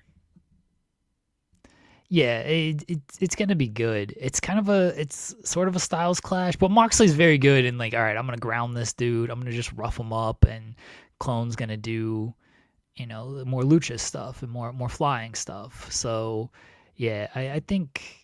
But it is a little bit of a styles clash that I could see it not meshing as well as you would hope.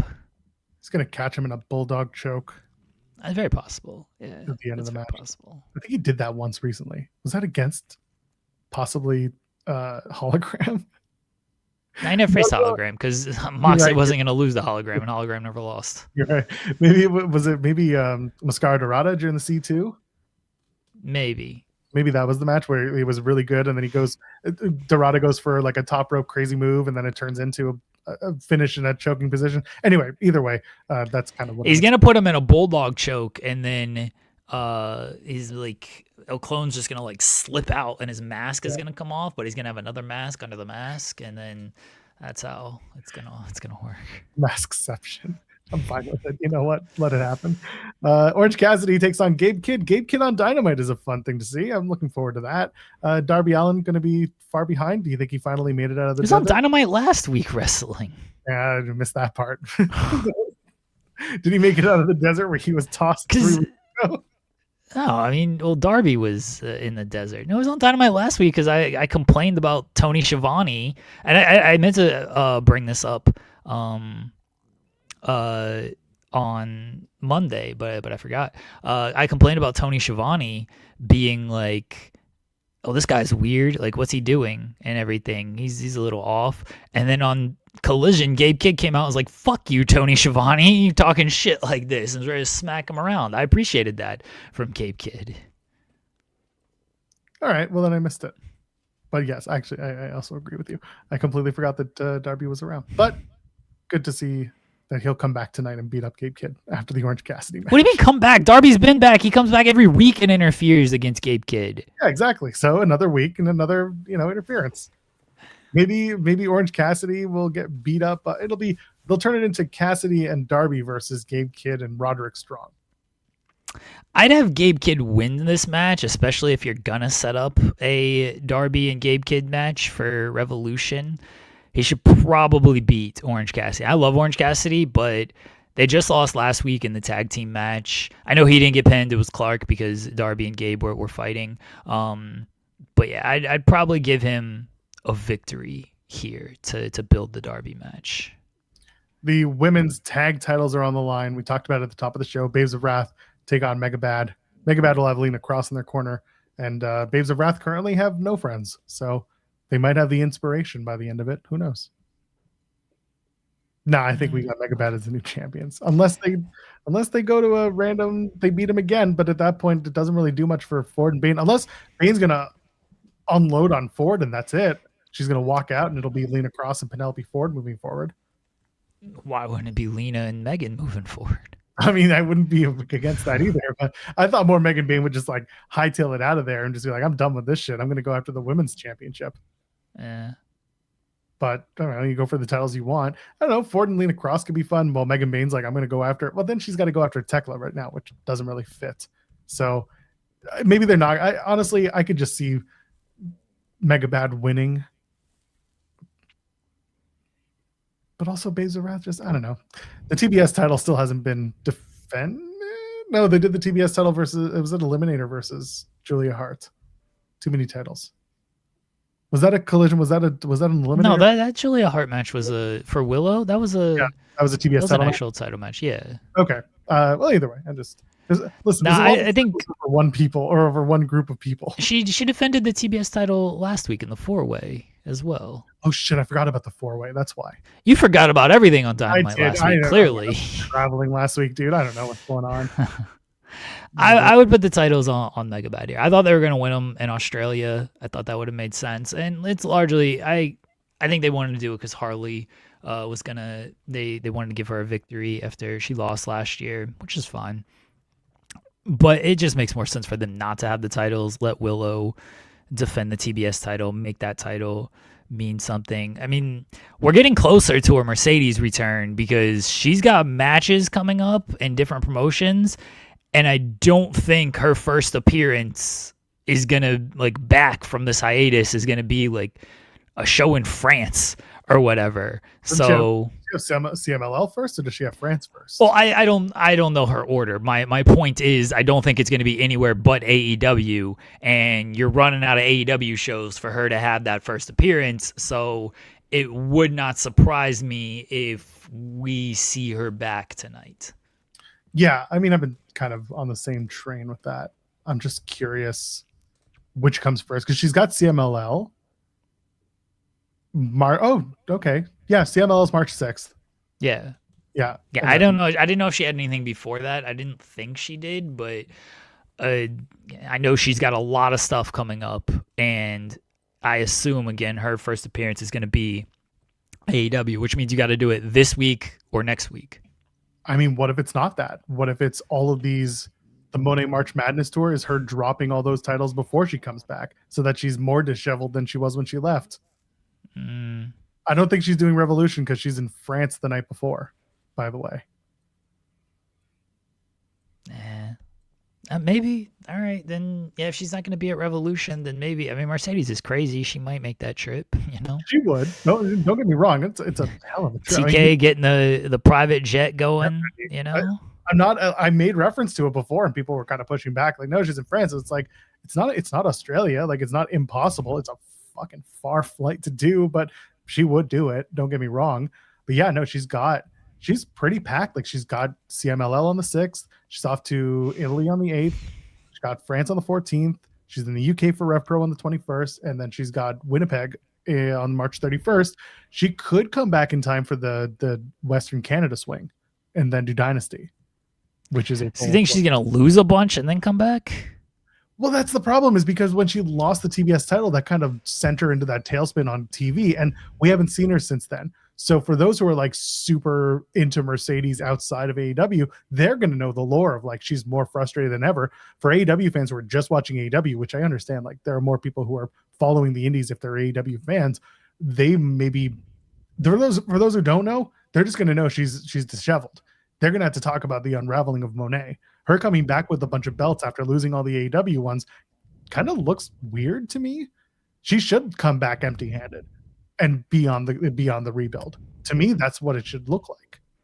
What if she comes back? Let's say she comes back tonight. She cost Willow the TBS title. Or sorry, she cost them the tag team titles tonight to further set up the TBS title. But then she continues to lose these titles. So then she's still like, when she properly comes back and does a big entrance, she still doesn't have those titles. And the story is Willow being like, yeah, you're too focused on me. And this was why you lost the title in the first place. You've lost your focus on everything. And then they set up a match with everything. Because it does seem a little bit weird of like, hey, let's do, she's disheveled. She wants to come back. She's ready to take skulls and scalps and everything. But then she just loses a bunch of matches overseas and comes back as a bigger loser than what she threatened when she returned. Remember when she came back after SummerSlam in 2019 and they did the thing with Natalya where she came out, hugs Natalya, and then beats her up and takes off the purple wig and she's wearing the blue wig? It's that, but when she takes off the wig, she's just bald because now she is taking scalps.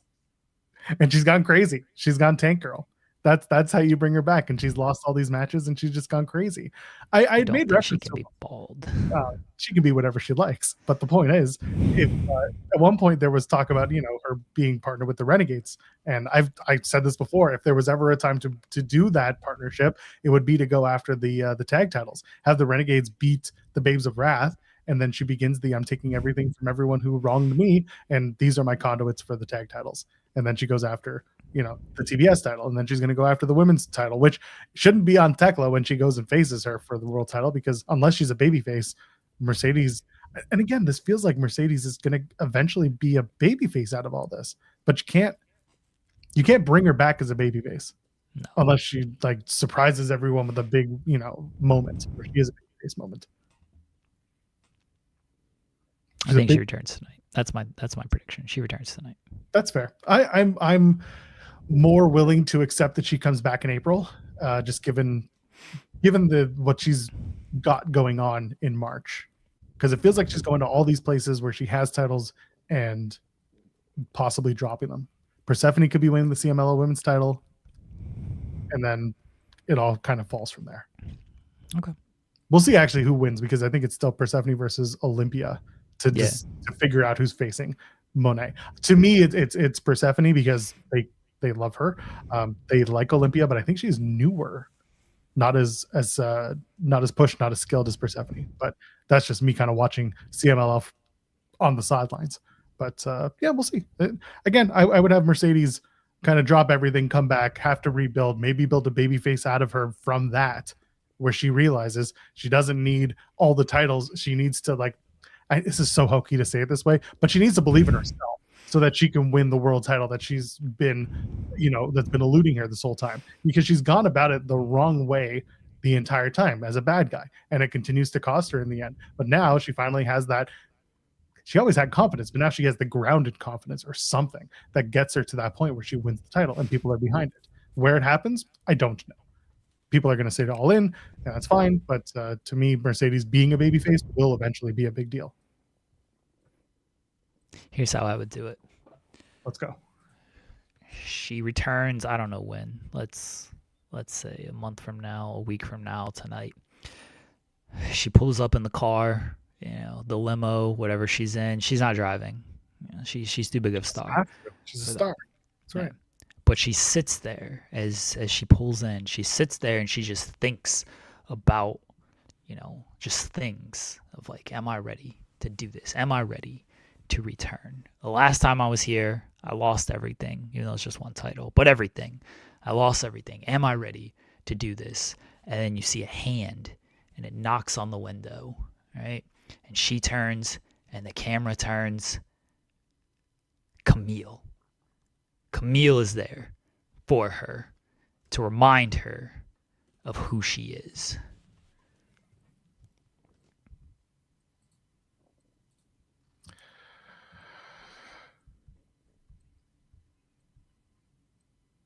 Are you stupid or are you dumb? That's all I got. I'm glad you played it. I was waiting because I could tell like you were looking for it, but I was looking for it. we were both on the same page. I just need that big pregnant pause and the big deep breath. Yeah. See the tech on it. It was a good timing. Mile High Madness 10-man tag. We talked about it earlier. It's going to be Bishop Khan, Toa Leona, Dax Harwood, Cash Wheeler, so FTR and Ricochet. So the Demand and FTR taking on this is hilarious. The two members of the Rascals who win, and the Bucks and Jack Perry. Because look, is Myron Reed okay? Poor Myron Reed. That's the question I have. Oh, look, if we don't have a segment before this match where they're all in the Rascals locker room, all 5 of them, and the door opens and the smoke doesn't come out, what are we doing? That's right. This is the easiest layup of all time here to do this segment before the match. Is they're all smoking in the Rascals locker room. Good Christian boys? What are you talking about? The good Christian Jackson boys. Don't They care. don't smoke. Don't What are you care. talking- Anyway, I do want the Jacksons to come out and be like, no, that's not for us. But, if it helps, we'll come in. We used to be EVPs. We can't do that stuff. Jack Perry's like, live a little. And then he pulls out the shiv. Because by the end of it, everybody's jacking off. I'll be jacking off. That's right. And finally, You ever jack off when you're high? Well, I mean, some people really like that. Good for you if you do, if it's the thing you want to do. I mean, it's enjoyable. Well, there you go. See? You had sex when you're high, Joel? Maxwell Jacob Friedman and Hangman Page decide on their stipulation for the pay-per-view for Revolution. Max tweeted out, I think it was on Saturday. He said, we both pitch a stipulation. We both have to agree to the stipulation. Hangman's given his word. If we do, he will never challenge for the world title again. On Wednesday, we decide on the stipulation for our match. It's not complicated. You're just dumb. Well, and it was set up poorly. Yes, it was very much set up poorly. Hangman pitched Texas Death.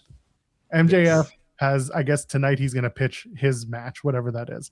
Yeah. And either, who's going to decide? The two of them are going to come to the decision? Well, I think Hangman's got to either agree with Max's stipulation or Max has to agree with, Hangman, all right, I guess I have to do a Texas Death Match if I want your career to be on the line. It wasn't set up the greatest when it came to this. And I don't think this negotiation thing is great either on this, but I think it'll end up being a Texas Death and it'll be Hangman's title stuff on the line. I mean, but see, MJF saying if Hangman agrees to the stipulation, he said he'll put his title shot on the line. So let's say MJF does go with an Iron Man match and Hangman agrees to that. Like, why wouldn't Hangman just be like, yeah, I'll agree to that, but like, I'm only putting my title future on the line if I get the Texas Death Match. Like, why am I going to still put my title future on the line in a match that I don't want to do? That makes Hangman look dumb as hell, honestly. This is kind of the problem. Both men should be wanting their match to be the one that they go with.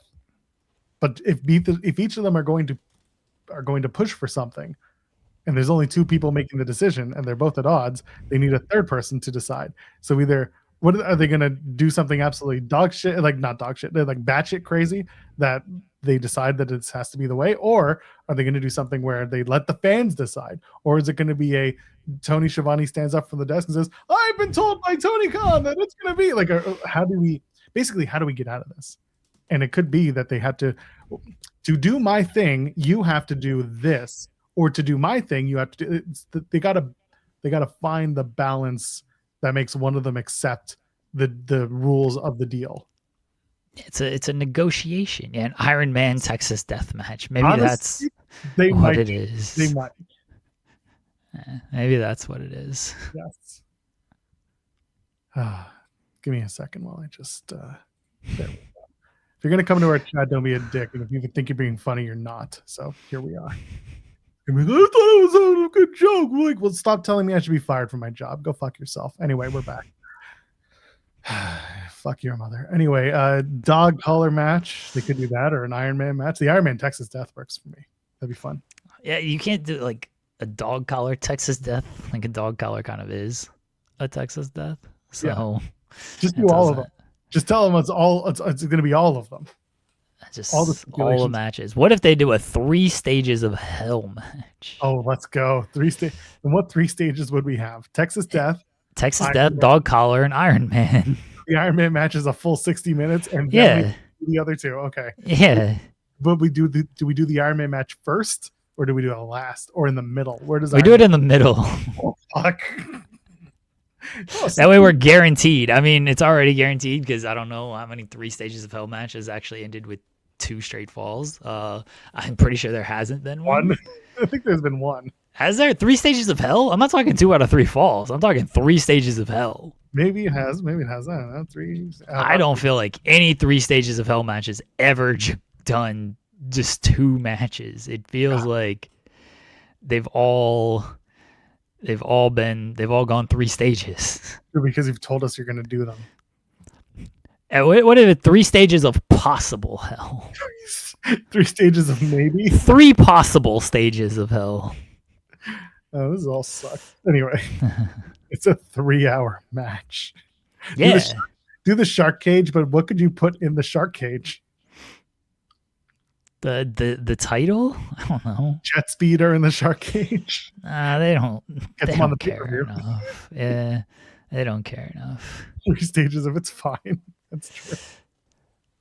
I want the triple cage. That's a real 3 cages of hell. You know, that's what we need. But yeah, this whole segment's, it's not weird.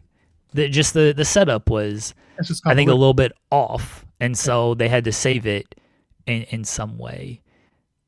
I still think it's just gonna be a Texas Death Match, and Hangman's gonna put his world title future on the line. I do wonder if like this was the plan of like they wanted to set it up this way so they could get to like this negotiation segment, and they were basically like testing the waters of, let's see if we throw out there that Hangman won't challenge for the world title ever again, and let's just gauge the reaction on that. And then if the fans don't seem too thrilled about that, we can get out of it by this whole negotiation segment. That's the one. Negotiation segment. The match should be negotiation. Okay. Or a Rochambeau match.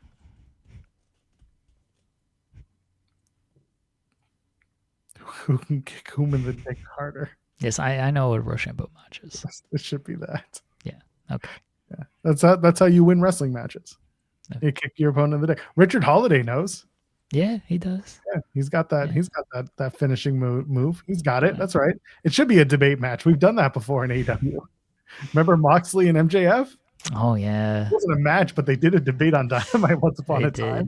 It was awful, but it was fantastic. They brought out Conrad Thompson. They brought out Eric Bischoff. They brought out Orange. Oh no, Orange Cassidy and Jericho did one too, and Orange had a proper answer that blew everyone away. Yeah, they've done debates before. Let's go. You'll be happy to know that MJF has trademarked Big Hebrew. Son of a bitch!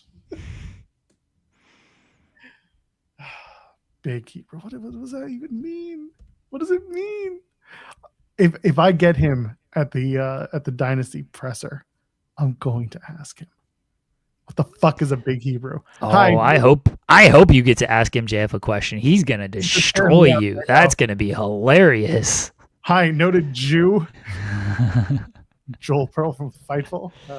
The fuck is Big Hammer? Big Jew Hammer? That's gonna be great if you get to ask MJF a question at that Has presser. Hebrew National come after you yet? You. Anyway, Easy. easy. I will ask it. Is it my notes now? Oh god. Anyway, so that's Dynamite for tonight. It sounds like it'll be a fun show. Some crazy shit, some weird, funny matches. He also trademarked. I guess he trademarked it in way back when, Wolf of Wrestling. That was a while ago. Oh yeah, that's when he came back and he did he had the AI He's wolf doing the- t-shirt. Yeah, he's done that one. Yeah, And he the- was doing the Wolf of Wall Street. Yeah, gimmick. because he was I ain't going nowhere. It was Yeah. that whole thing. Yeah. That's fine. That'll be fun. I'm looking forward to watching him talk about whatever the stipulation is going to be for Revolution. Joel versus MJF. I would kick his ass so fast, kick him right in the dick, kick him right in his Big Hebrew. See how big that. I don't want to talk about MJF's dick on air. No, stop. You already it. did that with the pickles earlier. Down his throat it went. Y'all love that one. Nobody caught it but me. No, we all caught it. Let's not act like you were doing something like covert there. We got it. Oh, what are you talking about? I don't know what you're talking No, about. we definitely got it. Oh god. Let's wrap this shit up. I gotta go make lunch. Okay. What was your moment of Tuesday, Joel?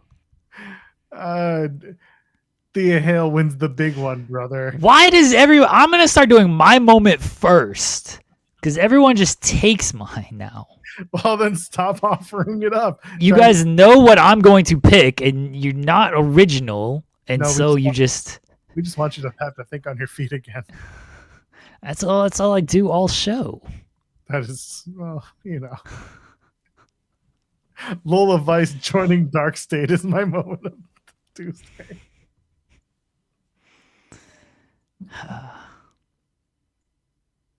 My moment of Tuesday was the Joe Hendry video package because it was a good insight to who Joe Hendry is. And now that the NXT viewership has gone up because of Joe Hendry, it is good to get people familiarized with the champion. Yes, the viral champion. The man who's gone viral so many times. His blood's getting checked by medical. What did we accomplish today, Joel? Did we not do a poll today? No. Oh, well. We accomplished that London Lightning should, in fact, work with Paul London to make a group called Paul London Lightning. He should be working lightning matches in MLW in which he can never lose because his name is literally London Lightning. And while you're at it, you should probably not pay attention to NXT because it will make you a smarter person when you come and talk about it on a show in which NXT means absolutely nothing to you. But also, if you're a bad friend, you deserve to get beaten down. Sol Ruca, what happened to you? Long time coming. We support Zaria on the show. Sol Ruca was never a bad friend. Joel just sees the world differently She because took advantage of her friends, man. he's Joel. She used her larger friend to gain an advantage, and she got what she deserved. I think the biggest thing we accomplished today is Joel got a contact high this morning, and after that, it's just up for debate. The show was a fever dream. We're back tomorrow. I'm not. Jeremy Lambert is, and SP3 is going to be here too. What are they going to talk about? Probably Dynamite at the top, and then they'll transition to God knows what else afterwards. But they'll be here. today was fine. Today was great. A great day. An amazing day. A day for everyone, for you and me. Anything to plug? Action Wrestling this weekend, February 28th. Death Valley Days Road Report, IWTV. A lot of our friends are involved. A lot of our friends have helped put it together, so everyone should support it. We are working on an interview for Friday, hoping that Oh, yeah. Do we want to public it now, or do we want to wait till tomorrow? I mean, it's through MLW, and like we've been good. I'll say it. All right, let's if put it falls out there. through, Then it's MLW. They will make good on us. It'll just be court if it falls through. Yeah, court will just show up if this interview falls through. We are scheduled to have WWE Raw superstar Luke Gallows on the show on Friday. We're going to have 50 questions about Festus and one about AJ Styles. We love it when the big LG comes to join us on the show. So looking forward to that. That's the plan is for Friday, 11 a.m. Eastern, and we'll have a good chat. If it gets rescheduled, then like I said, it'll just be Court Bauer talking about. You can blame me. That's you can fine. blame me if it gets rescheduled because I promoted it like an idiot. If it's Court, we'll just pitch Paul London Lightning and Lightning matches for London Lightning on MLW. We'll get him signed and we'll get a cut of the profit, right? That's what we'll do. We'll ask Gallows when AJ's showing up at MLW. Right.